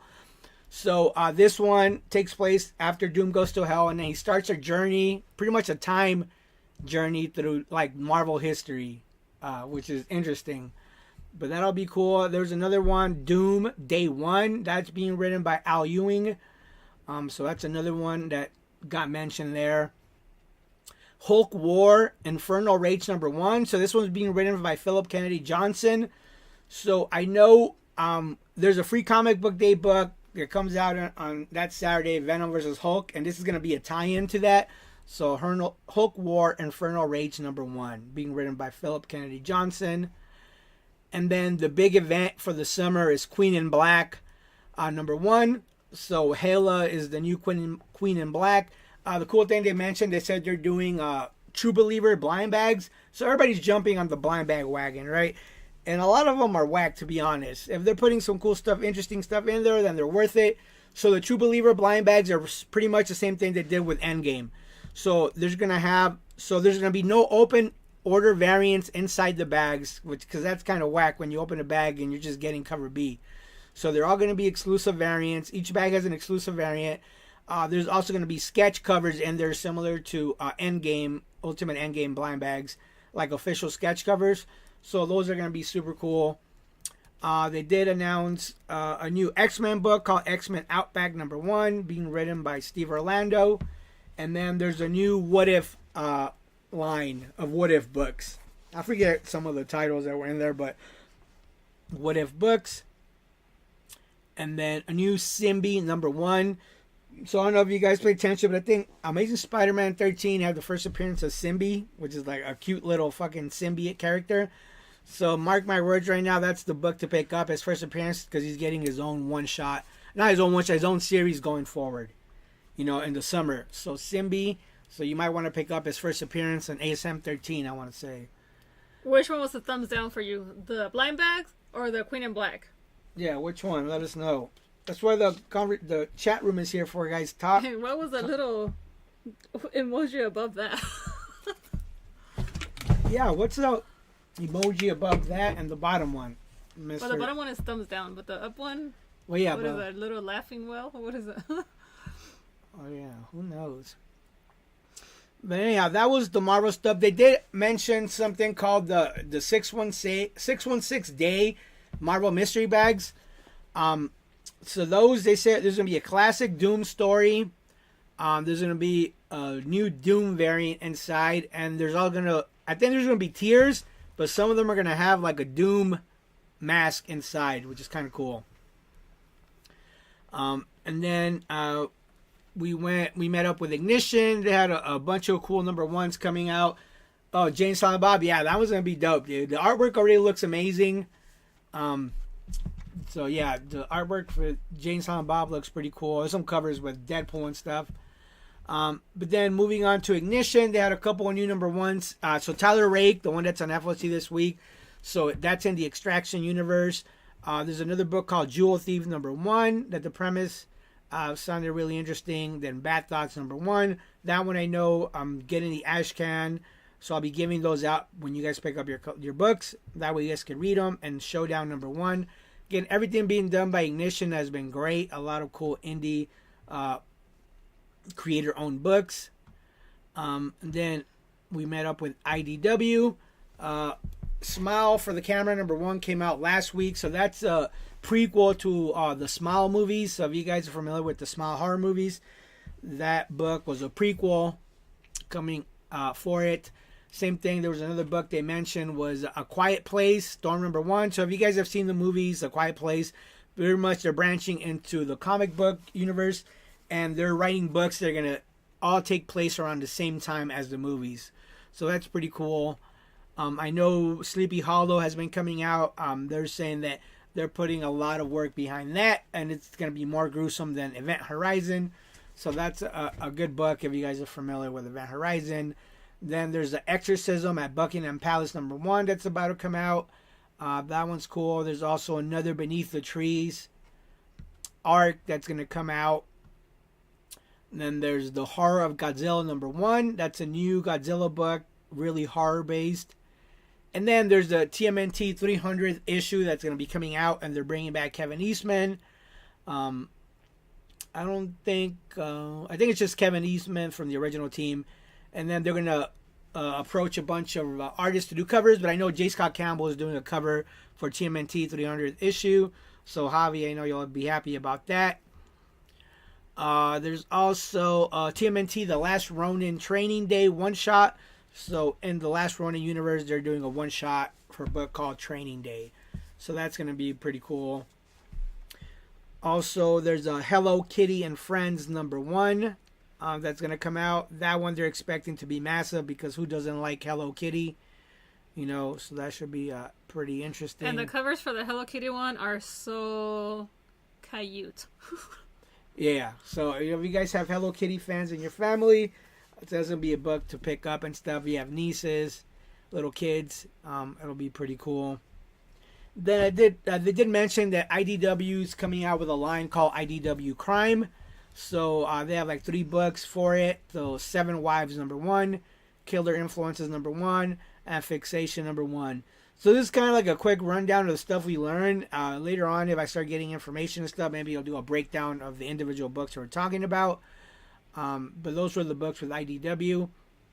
Skybound did have a presentation, so Robert Kirkman was the keynote speaker. So one of the big announcements that came out of it was that they're bringing the Mask franchise into the Energon universe. So you already have G.I. Joe, Transformers, Void Rivals, and Ghost Pepper. So now you're going to have Mask in there, and it's being written by Dan Waters. So that's going to be super cool. He also pitched a new book called Terminal #1. That the team is going to be Andy Kubert, David Finch, Art Adams. It's going to be a new ongoing series. And I believe their goal was to have 18 issues done and then start printing it. So they have a really cool game plan for that. So, you know, anytime Robert Kirkman comes out with a project, he's really thought it through. So this one has me really excited. I know we have a couple of the ash cans that they gave us. So those will be available. And then another one, Corpse Night #1. That one's being written by Michael Chavez and Matthew Robertson. Yeah, there's also, with that one, Skybound. Yeah, Phantom of the Opera. That's another book that's coming out from Skybound. So Phantom of the Opera, continuing in the Monsters universe. So that'll be super cool. Yeah, it was cool, man. Robert Kirkman was cool there. You know, we got a chance to meet him, get some stuff signed. The Invincible Omnibus is also going to be reprinted, and is going to have the cover with the Spider-Man issue, and it's going to be only a retailer exclusive, so you can only get those at retailers. I did take a picture, but because it was in the projector, it looks really crappy. Yeah, it's kind of hard because you're there trying to pay attention. You don't want to take like photos and stuff, but again, really cool information. Right now I'm giving you kind of the breakdown of the stuff that they promoted, and I'll go into like any personal interactions that we had. Also, Oni had a presentation, so they're doing. If you guys are familiar with Mine MGMT by Matt Kent, So they're continuing that series, and they're doing blind bags for #1. So that's going to be cool. There's another one called Fort Psycho #1. That one was going to be a 12-issue miniseries. They described it as G.I. Joe meets Watchmen. They gave us a really cool print for it. I'm going to show you guys. Now, we do want to show you guys all the cool stuff we picked up. So let's see. He's going through it pretty quickly because we're running out of time to go do FOC. Yeah. I lurk. And I'm just looking at my phone because I took a lot of pictures of different items. Just trying to stay in with whatever Richard is saying. Go ahead. Yeah, so we got some really cool stuff. This is the cover for Fort Psycho #1 that I guess this one was coined, like I said, G.I. Joe meets the Watchmen 12-issue miniseries. I forget what the premise on it was, but it sounded pretty cool and the artwork looks amazing. You look all the gun shells in the back, so that looks pretty dope. But let me continue because we don't have a lot of time. And we'll continue to post things throughout the week. Also, the announcements, probably a few every day, just to keep you guys informed of everything that we learned. Yeah, there was so much stuff, so much information. Like I said, it was insane. So I'm going through this list, and then I want to show you guys kind of what. For manga, there was a lot of stuff regarding manga, too. One of the big ones was Demons of the Shadow Realm. So this is a direct tie-in to the Full Metal Jacket series. I know they're doing an anime on Netflix here pretty soon. So they kept talking about that one. Awesome. Thank you, bud. Y'all doing a great job with your report out of the show. Gotcha. Awesome. Thank you, man. We're trying, like I said, I made notes, kind of giving you a quick rundown of the books that they talked about. Today, like I said, we're scrapped for time, but also want to go into some of the connections we made that was pretty cool. So those are mostly like the big projects that they have a whole rollout and stuff. Usually when we go there, they'll pitch us what they have going on for the full year. And that's similar to what they did last year. Was pretty cool. When we went last year, I mean, it was such a great experience. It was our first time there. We learned so much. Have you guys noticed all the changes that we did to the shop since last year's COMICSPRO? I mean, it's kind of what inspired all the different shelving, diversifying in product, the Exquisite Corpses store exclusive, the signing with Tony Fleece, the connections I kind of made there, a lot of the changes and stuff. Even the YouTube show kind of all spawned out of ideas I got there. So when I went back this year, I learned even more. And yeah, it's just super informative. Let me show you the Jay and Silent Bob. What was it called? Days of Future Past? Or what is it Jays called? of Future Past. Jays of Future Past. Yeah. Does a cover for it. Since I know you were looking at the Silent Bob one. Yeah, no, that was a super cool series. What was I gonna say? All right, so I think that was pretty much the main announcement. So, yeah, man, it was such a cool experience. One of the first things. You didn't get the DC one? Huh? You didn't get DC in there? Did I not talk about? Let me see.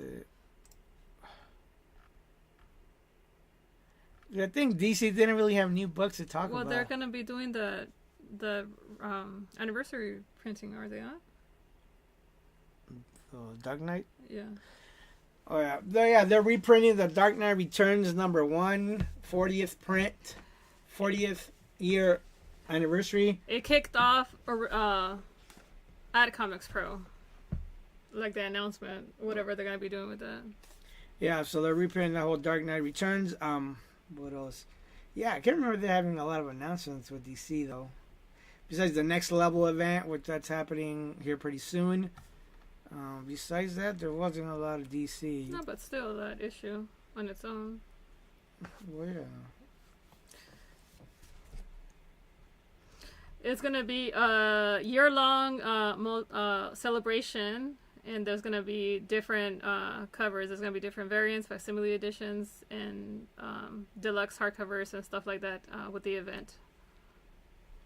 We'll post more information about that later on this month. Yeah, as we get it, we consolidate some of that info. We'll put it up there. Let me see. Moving on. Yeah, I think that was it for the book stuff. So yeah, one of the first things that we got there, and then they have rooms split up, so you get to walk around the floor where they have all the different distributors, like with their little promotions on their table, like what they're promoting with books and stuff. So one of the first people we met up with there was we got to meet the team behind Lost Fantasy. So that was the cool thing, that they're doing a spin-off for Lost Fantasy, which that book has been amazing. But they're doing a one-shot spin-off with a new team. Same universe, but a new team. So that was super cool to see. Getting to meet Cover Price, which we already use Cover Price pretty much. I use it all the time for like pricing back issues, when I'm building collections and sets. And it's just an overall cool service. So they had a lot of cool stuff to... that for retailers and stuff. So that was a cool little connection there. Besides that, we met all the publishers. But one of the cool things that we got to meet there, we got to meet some really cool artists and writers and kind of like geek out and talk to them and give them a little spiel. So we got to meet Patrick Horvath, which is the creator of Beneath the Trees. So we talked to him. Hopefully we'll be able to line something up and get him in for an in-store signing. So that's a pretty big possibility. And he's LA based. And he's an awesome guy. Such a huge project that he has with Beneath the Trees. So we're hoping to link up with him. We did meet Saxaplan, which is the guy writing, Masterminds and Kill All Immortals. And then he's got a new book coming out as well that looked really appealing, that I'm really excited about. Also met Henry Barajas, who's the creator for Death to Pachuco. Super nice dude. We're hoping we get to link up with him too. We mentioned the podcast in the shop, so hopefully we'll do like an in-store signing. I did a chance to meet Matthew Rosenberg, which I was really excited to meet him. One of my favorite writers. That guy is such a brilliant writer. Like he wrote "We're Taking Everyone Down with Us," "What's the Furthest Place from Here," "Four Kids Walk into a Bank." I mean, you name it, what he's written. That guy is such a genius. And he wrote a new book called If Destruction Be Our Lot. And holy smokes, that book was amazing. He gave us a copy. I read it as soon as I got to the room, and it was such a beautiful, beautiful story. It's in a future where humans are extinct, and the only people left are like robots and like AI. And then you have like little fucking mechanic shops for the AI robots. There's doctors, everything. It's like all these little robots and technology live as characters in his universe. Even Abe Lincoln, he's an android in his universe.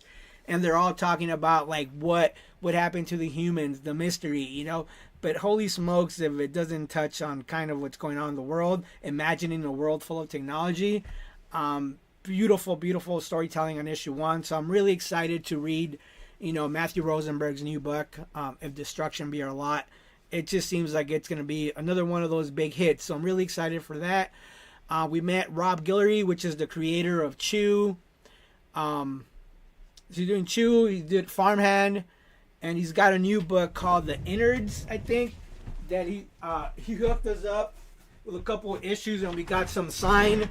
So this is going to be another brilliant story, and I did pick up a couple of signed copies to hook our customers up. This story looks like it's going to be amazing. If you guys know what Chew is, that's such an amazing property. That story is great. Not only that, number 1, spiked like crazy, but because the story's good. Farmhand, same thing. So I'm really excited about that one. Innards, The Cold Open by Rob Guillory. Super excited to read that and hopefully link up with him and do something. We did a chance to meet Joseph Shamalki's wife. She was in there on his behalf.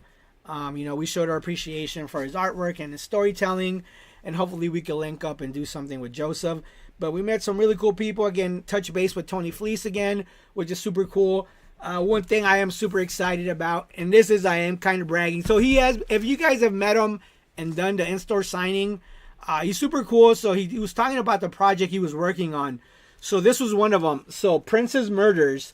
So it's similar to Stray Dogs and Feral, where it's one of those niche properties, but it all revolves around princesses, and pretty much imagine Disney princesses. When you read issue 1, you almost imagine that you're watching a story of Cinderella or Snow White, or like a Disney story. But then obviously the name kind of gives it away.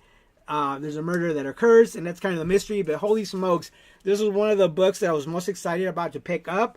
I know he's been talking about it forever, so to finally see the beta version of it is super exciting. So we can't wait for that to launch. We're going to offer you guys signed copies and all kinds of cool stuff, and hopefully do a store signing with Tony.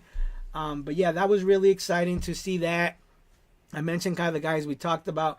Dude, one of the cool things that really did happen to us, and it is kind of like a geeked out moment. So you guys see me, right? I do the FOC shows, and I'm pretty honest, and I'm honest about the stuff I enjoy. You know, highly recommend all that stuff, the stuff that brings me joy.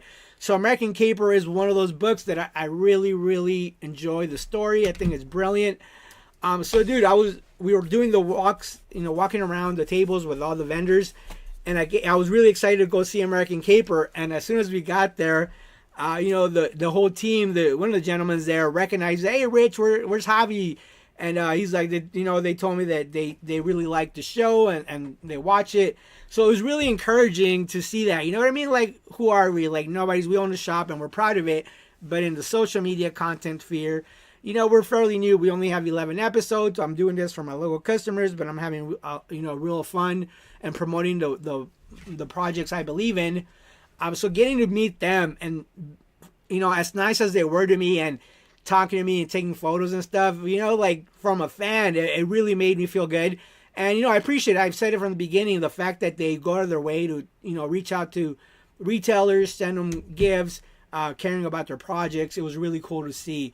So super stoked to have met, the team behind American Caper from Dark Horse, Absurd Ventures, which was really cool. So that was cool, linking up with them, hopefully doing something with them. What else? I get so many cool people. Yeah, meeting up with Bad Idea was awesome. So Bad Idea, their stuff they did the round tables, but then they had this whole thing where you set up an appointment with them in their suite in the hotel, and then you get a 1-by-1 session where they give you the pitches for their books.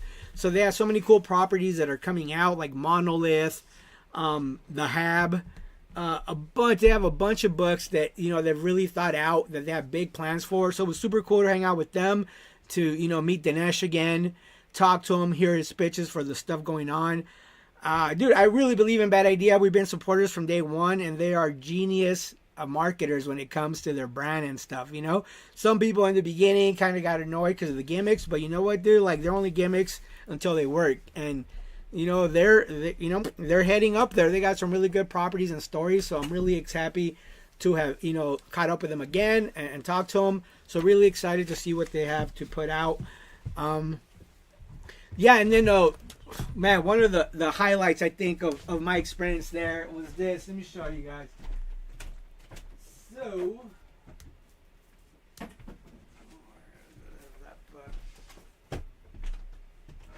I was the highlight of the event there. Huh? I said I was a highlight. Can I come through? Are you here? Are you outside? So real quick, you guys have heard me talk about the Futurist and Rekka. And if you haven't, I'll give you a quick little spiel, man. So last year was our first time at COMICSPRO. So we're doing the rounds and we're walking to all the vendors.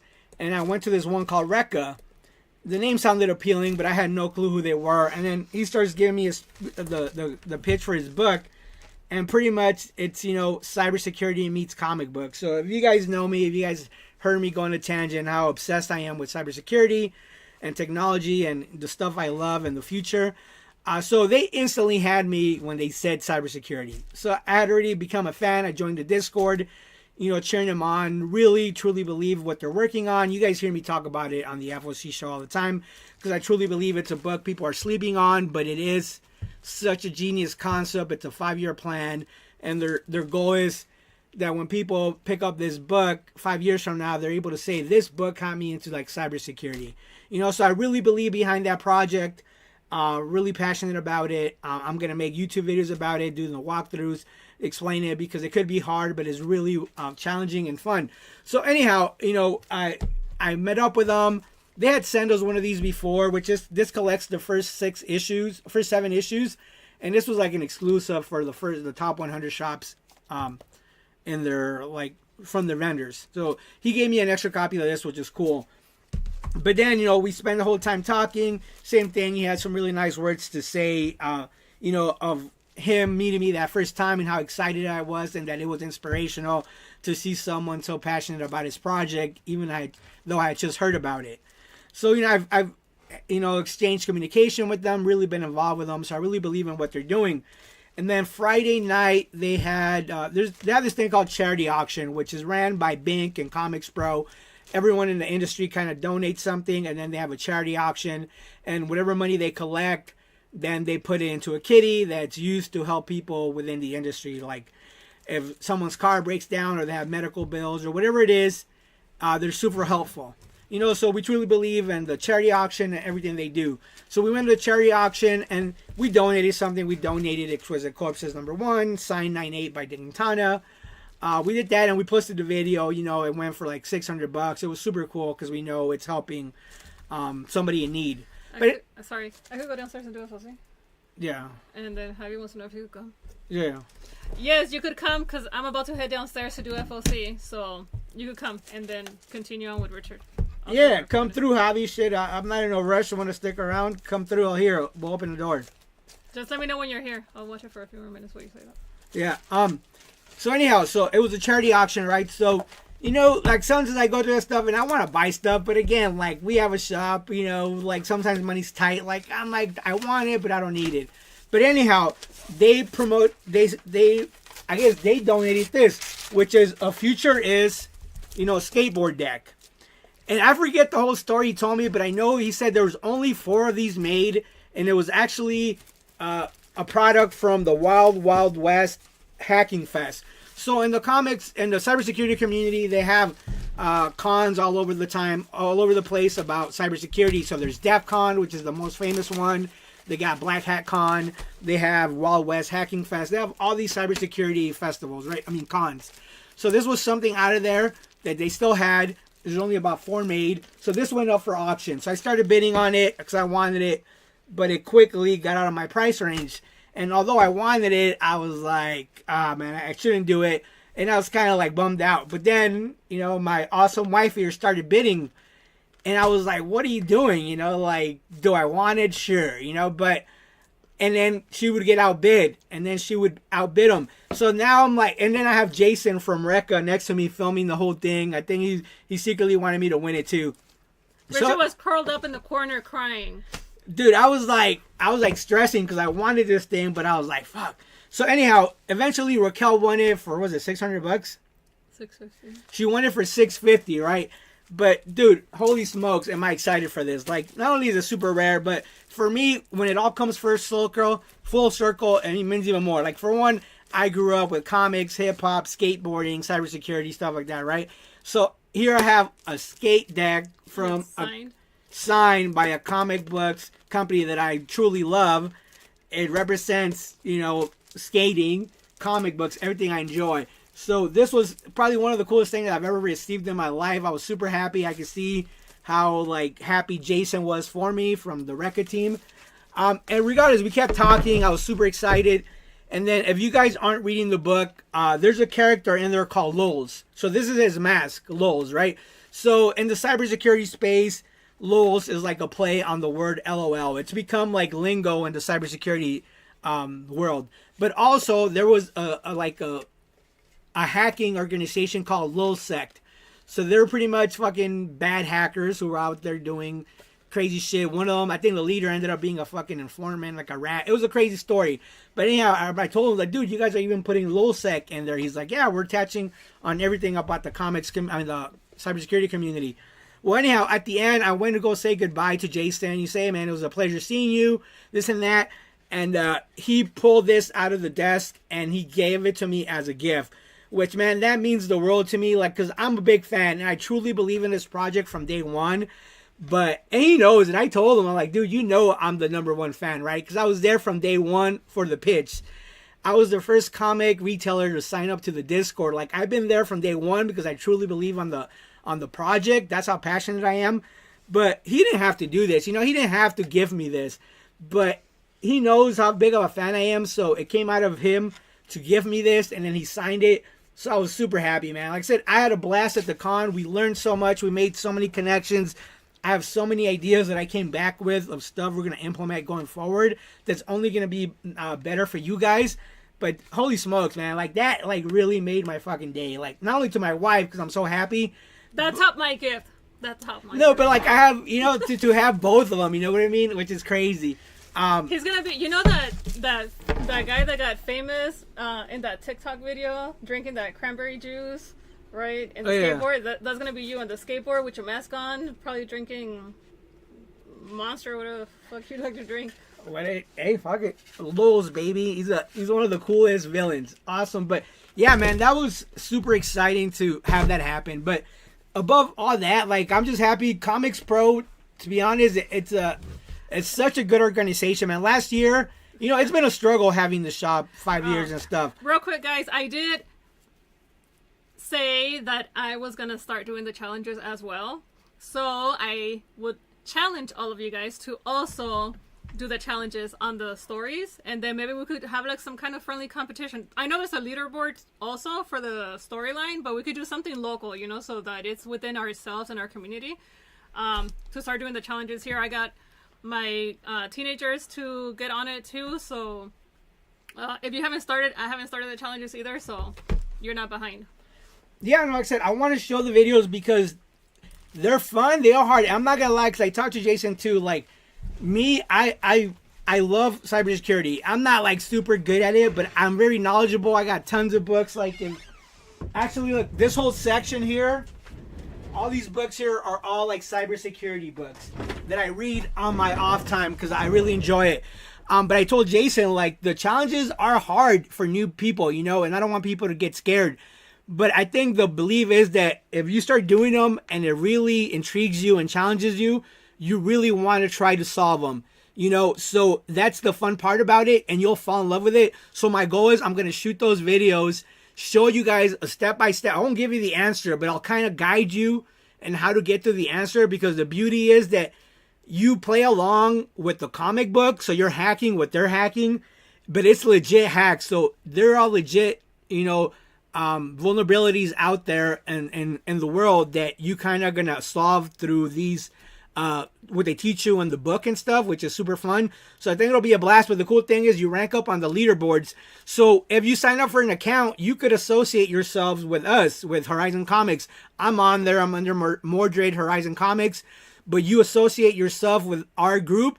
So in essence, it's like we're battling every other comic shop in the world by solving these challenges. And they're going to be giving out prizes like this mask, like all kinds of cool stuff, even to the point, and I asked them this, in my head, I think this is like a job interview. Like, you guys are going to wait for the 5 years and the top 10 guys are probably going to go work for your company. And he's like, well, that's not a thing. So, you know, to me, it's like a genius way to get people in there that you know that love it and that are really fascinated with it. So, yeah, I'm super excited, man. The future is, I love the book. You really need to read it. I am planning some really cool stuff. There's going to be a free comic book day that comes out on Free Comic Book Day for The Future Is. So that's going to be super cool. It's a one-shot that we'll be giving out. But my goal is to start shooting those videos before then, so you guys could really partake on the challenges. Who's this guy in here bombarding my thing? Whoa. I just flew from San Diego. Did you? Heck yeah. What we got going on here? Yo. Do you have more books? Did you answer that already? Let me see. No, not yet. It's been can you wear the mask? Sure, buddy. I can wear it? Cranberry juice. Do more books of which one, Sir Chops? Just let me know which ones, bud. For The Futurist? Yes, dude, that's a project I believe in heavily. So I've been ordering crazy heavy because I know, for one, I was going to make the tutorial videos. And I think once people see them, yeah, they're intimidating. But once you get to do some cool shit like that, you're going to feel like, holy fuck, like, this is so fun. It's like you're deciphering. It's like a digital scavenger hunt, in essence. It's a fucking blast. So I can't wait to do it. I'll show you guys. But yeah, I definitely have more books. But Mr. Javi is here. What up, player? How you doing? Pretty good. I hear COMICSPRO was a blast. Dude, it was a blast. It was fun. Learned so much. Made so many. It couldn't have gone any better, dude. Like, really? Like, we got to talk about it. Because I don't. And here's it seems like I'm like gloating. But it's not. I'm just really excited about what the stuff that happened. But, like, all the changes that happened last year. spawned out of COMICSPRO, I think this year I took 10 times more information and connections that it was like, dude, like, we're in a good spot. I think I'm so excited. The stuff that's coming to the shop, the stuff I'm doing myself as a person, I think it's nothing but good things. So, dude, it was dope, man. A lot of good books, information that came out of it.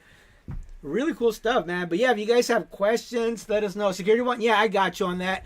My feature is? Huh? Is he talking about? Yeah, he's talking about the feature. Yeah. Oh, the future. But I was gonna show you guys all the cool shit I got that's gonna be available for sale. Let's see. Wait, didn't Some you of it just already started announce- selling. Huh? Didn't you just announce that Penny Fleece was doing a signing here? No, he's not doing a sign. I said we're offering, if you guys order the Deathstroke bundle, you get issues 1 through 6 signed. But yes, I'm sure if I ask him, I could get them back in here. So probably we'll wait to get them back in the shop. But yeah, Tony Fleece is a good dude. I think if I set something up with him, he'll do it. But no, the thing about the signed books, he's cool with it. So right now you could buy all 6 issues for cover price and you get them all signed with COAs. Who else is doing that at cover price? steal, dog. You're getting them for free, pretty much the signature. And again, you always have the option to like CGC them and all that. But let me see. I wanted to show. Stream. You know I was getting shit for liking Drake.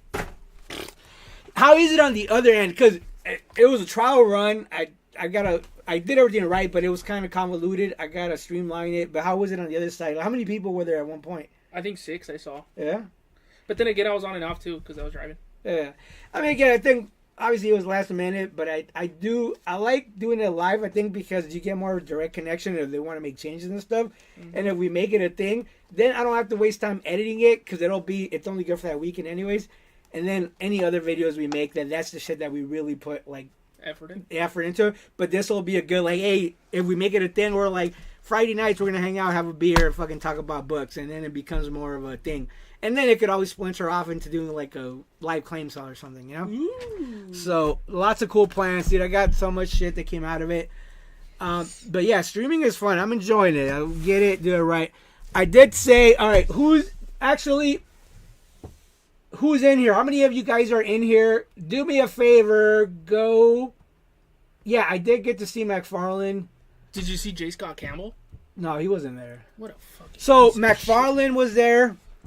J. Scott. Okay, so Todd McFarlane was there. Frank Miller was there. Robert Kirkman was there. Those are like the big names. But then there was a lot of other artists. Tony Fleece was there. Zach Kaplan, Matthew Rosenberg, Jeremy Hahn. So that was one cool thing. Meeting Jeremy Hahn, the creator of Beauty, was fucking dope. He was such a nice guy, man. Super cool. What about the American Caper people, dog? Dude, that's what I'm telling you. American Caper was the most crazy thing because I walked up there and it's almost like they were waiting for me. I'm not saying I can't speak for them, but the excitement they had was like genuine, you know? Uh-huh. So when I got there, like I'm standing to talk because there's people there, so I'm waiting and I don't want to just like impose. It's not like I think I'm anyone, you know? So I'm waiting and then, you'll have to forgive me, but because I've met so many people, but his name was. But anyhow, he's the one that fucks with us the most. He said, Rich. I'm like, what's up, dude? He's like, dude, where's Javi? I was like, oh, I couldn't bring him. He's like, oh. He's telling us nothing but like good words. Like, ooh, I tune into the show all the time. I really appreciate what you guys are doing. Dude, they were the fucking nicest guys ever, man. Like, went above their way to take a photo with me, to talk to me, make sure everyone talked to me. It was cool, man. For that moment, like, I felt like a fucking 15-year-old kid, geeking out. Like, it was dope. The fact, like, I wish you'd have been there. But I'm like, that's why I called you right away. I was like, dude, fucking, they recognized us, which is pretty cool. But it was fun meeting them, meeting everyone else there was a fucking blast, making connections. It was fun, man. Getting a bunch of cool stuff, being able to give some of that stuff away. But yeah, what I was going to say, yeah, I met Tinian. Tinian was there. He was walking around. We were hanging out at the party. Like, the thing is, like, he can't walk 2 steps without getting, like, bothered. Tinian? So, yeah. Bro. At one point, I was sitting on this table where we were having our drinks, and him and his boyfriend and his whole crew was right next to us. But every 2 seconds, he kept getting bombarded, so I didn't want to be that guy. Who's boyfriend? Tinian. Tinian's gay? Yeah, you didn't know he was gay? No. Yeah, he's gay. That's fire. Oh, yeah, that was dope, dude. Yeah, Tinian's dope. So he was there. Like I said, I talked to him a little bit, but I didn't get in any kind of deep dive because everyone was talking to him, Who's Ren and Stimpy? Y'all guys are Ren and Stimpy. We're Ren and Stimpy of the comic book show? I don't know if that's an insult or a fucking... or a compliment, dude. Dude, you texted me sidebar. You texted me, dude. I'm standing next to Tinian. Oh, I did text him that. I'm standing next to Tinian. Dude, I was like geeking out, man. Yeah. You know what? The hardest part of all this is I'm there, right? And like, it's a professional setting. Like, everyone's like on equal terms. And I had to tell him, like, look, man, I apologize because all the fanboy shit's going to come out of me. And that's the hardest part where I try to decipher. You didn't know who they were? No, who the fuck is Ren and Stimpy? You don't know who Ren is? Oh, my God. I'm not fucking 60 like that guy. No, Ren and Stimpy are classic characters from, like, the fucking 90s and stuff. You know, they were hilarious. Big cult-like following. No, but it was a blast geeking out, you know, trying to, like, keep my composure and not geek out, you know. But I always tell them, like, look, man, I geek out because I'm a fan above all else. I'm like, but obviously we know it's business, and you know, I don't want to overstep. Right. But I'm like, that's the only thing happening here is that I'm geeking out, like, you know what I mean? And then I compose myself, and then we talk normally. But that's always the hardest part because I just want to geek out. Right. Like, dude, I'm such a big fan, you know. Like, it was like that with Matthew Rosenberg. I was like, dude, as soon as he gave me that book, I got a chance to go to the room. I read it, and I went back. I was like, dude, that shit was great. Like, I gave him like my opinion on it, you know. So he was cool. He told me, he's like, dude, and you remember I told you, in this game, we get a lot of emails all the time, but Matthew Rosenberg, I've never had that connection with him like that involvement. But in his emails, he comes across like he'll do anything for the shops to help. Like, he's like, do you need me for your podcast? Do you need an interview? Do you need signed books? Like, he's one of the first guys that I heard say that. And I'm sure other guys do, but that's the first one I saw in the email that in my head, I was like, one day I'm going to reach out to him. But I wanted to build my little platform thing first, you know? Right. But I talked to him. He's like, nah, dude, he's like, just email me. We'll talk. He's like, I think he saw how genuine I was, so I'm going to email him, you know, but, like, try to come up with some stuff. But, yeah, dude, everyone I met was super fucking nice, super helpful. Everyone, like, I would subtly throw in that we have a podcast, you know. And sure was a dude, like, you know what I learned? I didn't even know these terms. Micro-influencer, someone under 5,000 followers. I mean, it might be a common term because I've never been on this side. I never thought about it. But I was like, they really come from it. Like, I'd imagine some companies don't want to fuck with anyone unless they have 10,000 followers. Yeah. What I've seen from anyone in the comic book industry is like, it doesn't matter how many followers you have. If you're out there promoting their content, like, they're willing to fuck with you, you know? Because I'm like, who are we? 43 fucking followers on YouTube. The fact for the love that American Caper showed me and everyone else, like, that made me feel fucking great. It's like, dude, you know, we're onto something. Like, and they want to be a part of it because they know this is, well, customers, they're getting information from wherever, and then they're going to the shop, you know? Right. So, yeah, that shit felt great, man. And like I said, man, just keep tuning in. We're going to try to do it. We're going to do it every week. You know, pay attention to what we're talking about. And just like I said, I'm tuning my own horn, but not really. Just because I talk about something doesn't mean it's going to spike up in value. There's more duds than there are fucking winners, right? But I've been doing this long enough that I can kind of see a story, and I get it for the story and the art. Never thinking I'm going to make money, because that's how you fucking lose your ass. But, you know, and that's why and I've been saying it a lot lately, coming to terms, accepting the status of this game, it's like, all right, here at Horizon, he's like, we study the history, the culture, but never the hype. Because that's exactly what we're fucking doing. We're not following this hype, this FOMO shit that we're doing. I've been doing this long enough. Yeah. Where, like, I can see the patterns because I read some of these books, you know, like, I read the premise. I can see it as a TV show, as something, you know, but I always get it just from a fan's point. I want to read the story, right. You know, but fuck, I was looking at that sheet yesterday. I made the post, the top 10 list, all the books I talked about, not all of them, but everyone I've mentioned were on there. Dork, White Sky. What else? Bleeding Hearts, I think? Bleeding Hearts was on there. A lot of these books that I've been choosing are on there, you know what I mean? That's crazy. You know what's crazy? I started thinking, I should go back to my history, because one of my biggest wins ever was fucking 10 copies of Sun's Kindle Chill #1 first print, you know? Yeah. I think one of the first posts I ever made with Horizon was showing all the slabs of my Sun's Kindle Chill that I got back. This was the first year. So, you know, I've been on both sides. I'm a fan, but I appreciate that you can make money off of it. There's shops there's people that don't like CGC, that don't like the value aspect of it, but I guarantee you, if they had a key book, they wouldn't sell it for less than what it's worth. Right. You know what I mean? So, but there's people that knock on this game because that, not us, man. Like, I've been on both sides. I've been the weekend warrior, the Wednesday warrior, flipping shit, but then I buy the shit I love to read, you know? Right. So, that's where I come from, and I enjoy it. So, another one, you know, I truly believe you got to read them, respect them, invest in them. Yep. You know? Yep. So just keep tuning in, man. But it feels good. White Sky was such a great story. Dude, that Wednesday when I got here last week, because I was prepping everything to go to COMICSPRO. Dude, this is the thing that annoys me. People always try to be sneaky. I promoted the fuck out of it, right? I only had a couple people subscribe to it. But I ordered heavy. Come Wednesday morning, some sneaky people out there on the internet were trying to buy like 6 at a time, 10 at a time. I was like, no, dude, because now you're keeping my customers from reading it just because you want to go flip it. I was like, I'll sell you one at cover price, and if you want the other ones, pay for market value. You know? Cause, you told them that? Yeah. Yeah. I'm like, you can't do it because now you're depriving my customers of reading it. You know what I mean? Right. When you should have ordered it before FOC. You know, I understand both. Like, my customers, they want to come in, I'll give it to them at cover. I said, I'm going to try to figure something out. I got a stack. I saved some because I did the fucking due diligence on it, right? But I got to figure out, I'm willing to give it to my customers. Pay attention. I'm willing to give it to you at cover price, even though it's going for $50.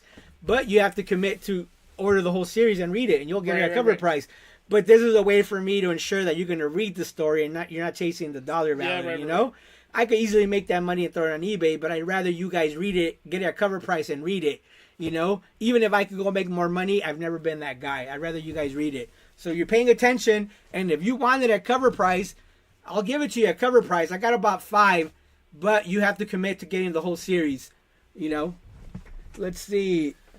That's why your comic book show is good, because if we hear that this comic book's enjoyable to read, then we buy it. Sometimes it's all about the story. Yeah, that's all what it's about, dude. It's all about the story. It's all about the art. The monetary stuff is secondary, man. I appreciate it, but that's not why I got into this game, you know? To be fair, I didn't fucking order it. I know. This guy didn't even fucking order the book, and I talked about it here. And Dork. You know? He didn't order Dork. I talked about it. Fucking White Sky, Bleeding Hearts. I did order all Bleeding these Hearts. books I'm talking about. This my co-host isn't even fucking following my suggestions. I did order Bleeding Hearts, to be fair. I think. You think? I think. Did you read it? Has it came out? Yeah, it did. I haven't Came out paid for it. 3 weeks ago. I haven't paid for You it. didn't fucking get it. I don't think I got it then. But yeah, some really cool stuff. That's a dang good deal. Hell yeah. I think it's good. I'm hooking you guys up at cover price, but just agree to buy all of them. But I mean, Find another comic book store that'd do that. yeah, dude. I've always played like I created this shop to create something I wanted to see as a collector because it didn't exist up here in the AV. There was no back issues. There was no CGC. There was no like real collector's market up here before. And I created something I wanted to see, and I'm super proud of it. But I'm all about helping you guys out, learn, teaching you guys, putting you guys on good stories above money.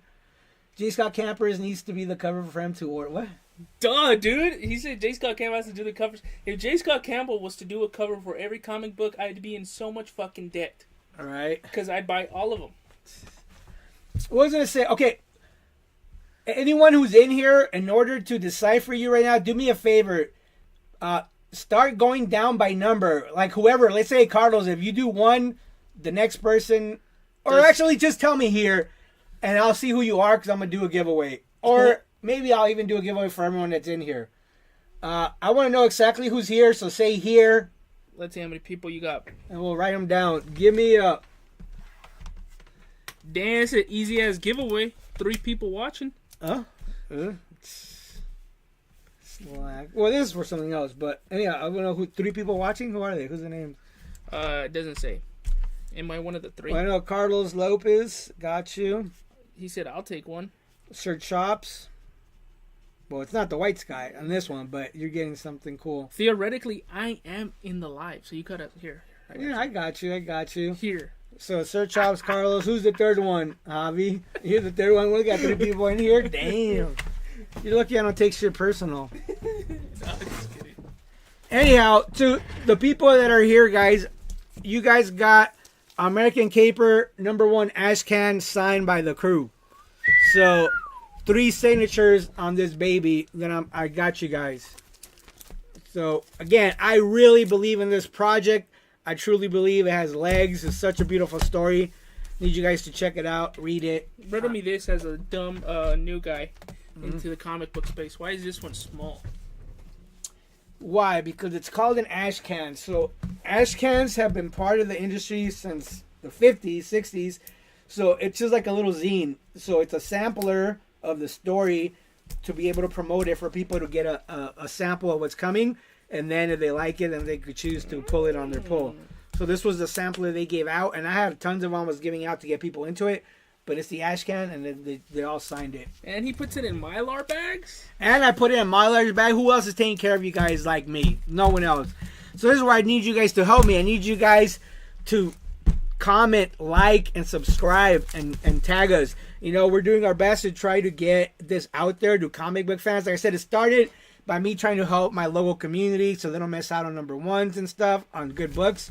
But I fell in love with this, and I want to continue doing content. I have so many ideas, different stuff that'll be videos about TV shows, movies, whatever. We got a bunch of stuff planned. Dude, we got to catch up on Beauty. You left me this week. Oh, I'm caught up. I've been watching all of them. We still got to shoot that video talking about it, but yeah, Beauty's been great. But yeah, man, I mean, for the most part, I think that was it on Comics Pro. I don't want to go too long. It's already been 2 hours. I am going to show you guys, though, kind of the stuff I got. Let me see. Some of the stuff. There too? No, that's something else. This is another one that spiked recently that I talked about on the FOC show. This one's going for $30-$40 as well. Hippopotamus, cocaine, something. Remember, I talked about it. I said it's like Cocaine Bear. Dude, I'm going to go back. I'm going to find all the clips where I promoted these books, and I'm going to show what they're doing now. I remember. Just to kind of show people. God damn it. We got to start listening to Richard, guys. I'm just saying. Well, yeah, once they don't start hitting, everyone's going to fucking team up on me. But as I was saying, 2, 3, I got a couple of white skies here that I saved, you know, because I did my job. And now maybe I'll hook up some customers if they commit to subscribing to the whole story. Then I'm willing to take that loss because I'd rather get people into books than make a couple extra dollars on that one time. Some of the stuff is exclusive that they gave there. So this is Tomb Raider #1, COMICSPRO exclusive. They did the Nice House on the Lake, COMICSPRO exclusive. This is $30. The Tomb Raider is $50. Just Brutal #1. This was on FOC. This is a COMICSPRO exclusive. Ignition. Oh, yeah, I just read the first issue. That shit was badass. It was badass, right? Yeah, it was badass. $50 on that bad boy. And any of this stuff, you guys want to claim it, again, there's some dope books. Hello Darkness, COMICSPRO exclusive. It even says Hello COMICSPRO. This one's a $30 Hello Darkness. Oh, dude. This is the New York Comic Con Invincible guide. This one's $150. Do you know who's making a cover for this one? Oh. And we have Mask. This is the new one that tie into Energon Universe. So pretty much this is the first appearance of them in the Energon Universe. $100 for the Mask. This was the big announcement at the show. Mask. Daddy J. Scott Campbell's making a cover. Well, For Mask. There you go. Fire. This is The Crown, the new Mike Mignola book. This one's $75, COMICSPRO exclusive. This is Murder Drones, #1, COMICSPRO exclusive. This one's $50. This one, you guys remember Dave Stevens got super hot last year? Well, here we have a beautiful Rocketeer Dave Stevens variant COMICSPRO exclusive. This one's $150. This is a new one from DC Vertigo, Brutal Dark, #1, $30 COMICSPRO exclusive. Oh, this one, I can't wait for that. I can't wait for that one. End of Life #1, COMICSPRO exclusive. This was same thing, COMICSPRO. This is the one I said if John Wick robbed the high table. Bleeding Hearts #1, $50 COMICSPRO exclusive. Then there's a duplicate. Wade Wilson, Deadpool #1, COMICSPRO exclusive.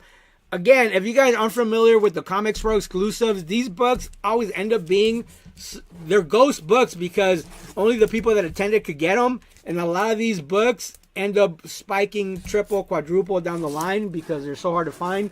So here we have Wade Wilson #1, Deadpool, COMICSPRO exclusive. We have Black Cat #7, COMICSPRO exclusive, $40. This is the new Robert Kirkman Terminal book, #1, $50. This is the next phase of the DCKO Absolute Universe. Next level is the next event. This is the one that Tony Fleece is doing Deathstroke, the Terminator for. Scotty Young and Her Corona are doing Lobo.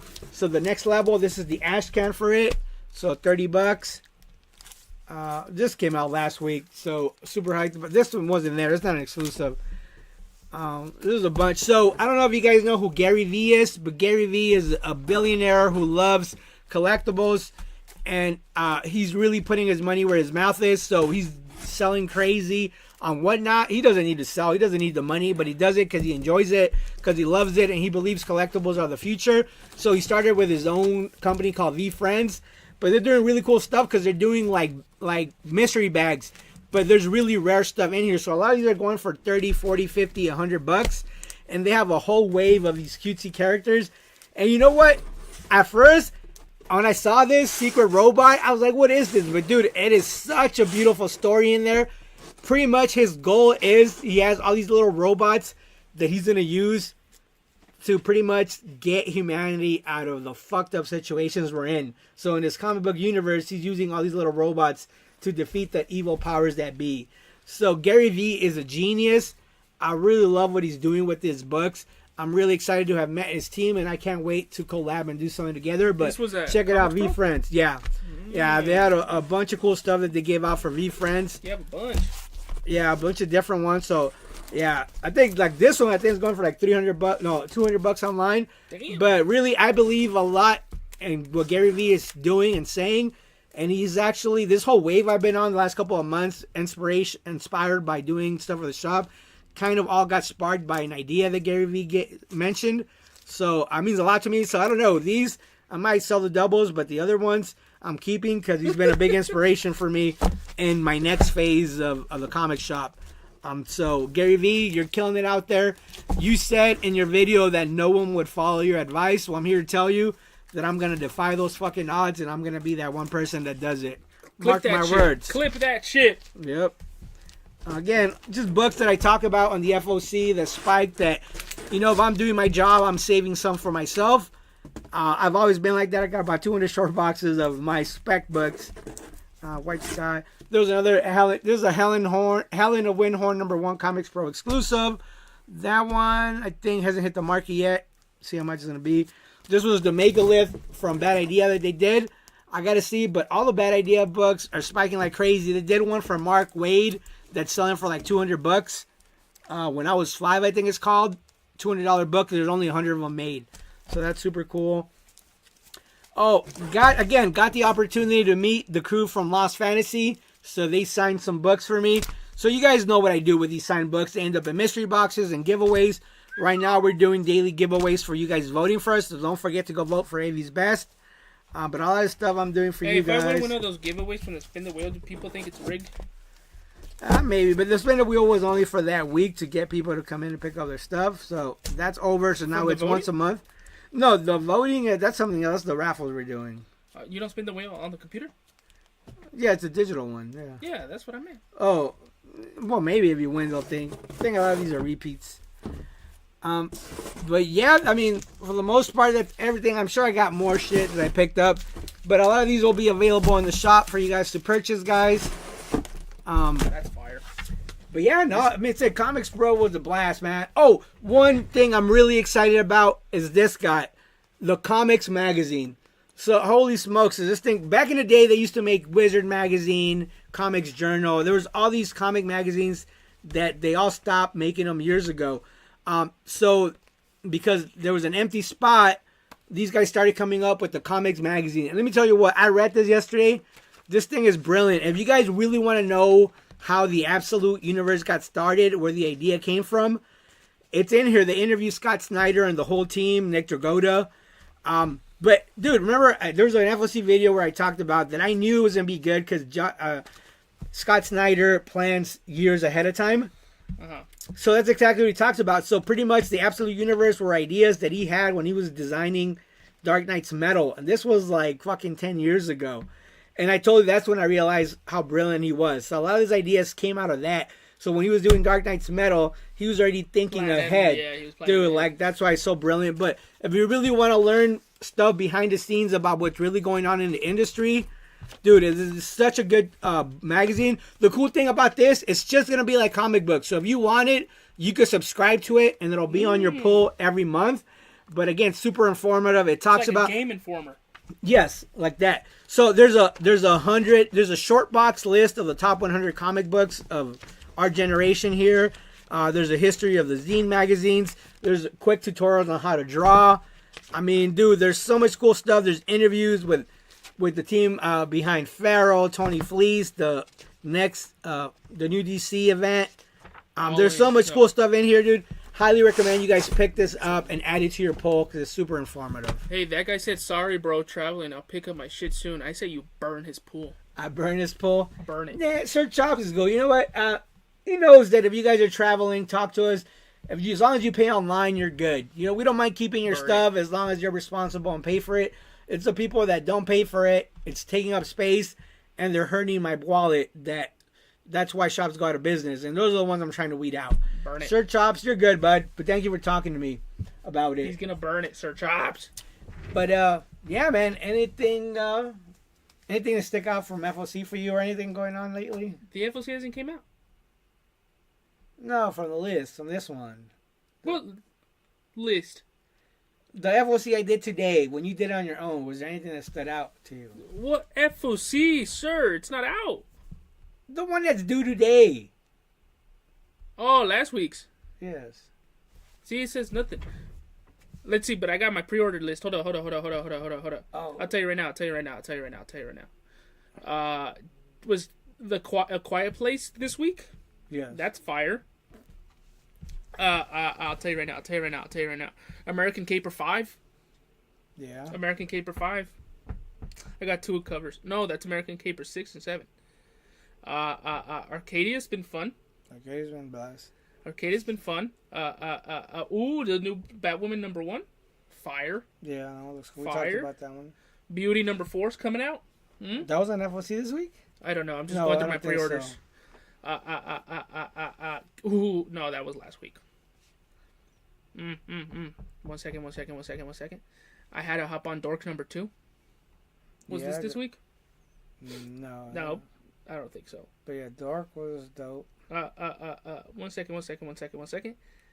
What was from this week? I picked up almost all the Invincible crossover covers Yeah. that were available, at least. Ooh. Nope. Dude, I have so much shit on my order. Oh my god, it's not even funny. When is Habitat coming out? That's what I want to know. Oh, Inferno Hulk #4 was on this week. Inferno Hulk's been pretty dope. Dude. There's the thing that they're doing a Inferno Hulk Rage War. It's like a tie-in to another event. There's a Venom versus. And then they gotta go and complicate shit, bro. There's a tie-in for Free Comic Day, and that wasn't a tie-in to it. Inferno Hulk though is fire. If you guys are not reading that, read it. Yeah. Battle Beast is back. I think that was this week, right? Or was that last week? Battle Beast is this week. FOC. Just Brutal #2. I liked it. I liked issue #1. That was fun. That was a fun read. What is new? Ooh, I just read Mark Spector Moon Knight #1. Did you read that? No, not yet. It's pretty cool. Yeah. Yeah, Mark Spears is pretty good. No, Mark Spector. Oh, the Moon Knight one. Gotcha. Yeah. I didn't get a chance to read it yet. Read it. What else is cool? What'd you guys talk about? What'd you talk about? Just the books on FOC. I was just trying to get through it because I knew it was crunch for time. Yeah. But pretty much we talked about everything at COMICSPRO. I mean, unless you guys have any other question, guys, we'll probably wrap it up. Got some stuff to take care of, but it was fun. Let me know how you guys enjoyed the live stream of this. I'm kind of excited. I think I like doing it like this going forward, just because of the direct connection to the customers. It's just planning it ahead of time, or going forward saying every Friday we're gonna do the live stream or something. Once we establish a routine, I think it'll be easier. But I enjoyed it. I think the direct connection to the customers is good. So is FOC moving forward with live streaming? I don't know. Maybe we'll see. What is this? Kirkman, Ashcan, and Mask. I'll take those, Richard. You gotta fight me for it, homie. Ashcan, and Mask. Just kidding. Yeah, I think I might have an extra one for those, bud. Talk about it on Wednesday. I got you. The Mask and the Kirkman one. I think think I have those available. I know I sold 2 of the Kirkman ones earlier because I was trying to recoup some of this money we invested to go there. But yeah, we'll work something out. But anyhow, if you guys have any other question, guys, I think that's going to be it for us. Make sure to comment, like, and subscribe. Go follow us on IG. I'm good. Too bad it's 11 p.m. over Where here. the hell is Buddy at? Now, who knows? All right, guys. Thank you guys for tuning in. Peace. Peace out, guys.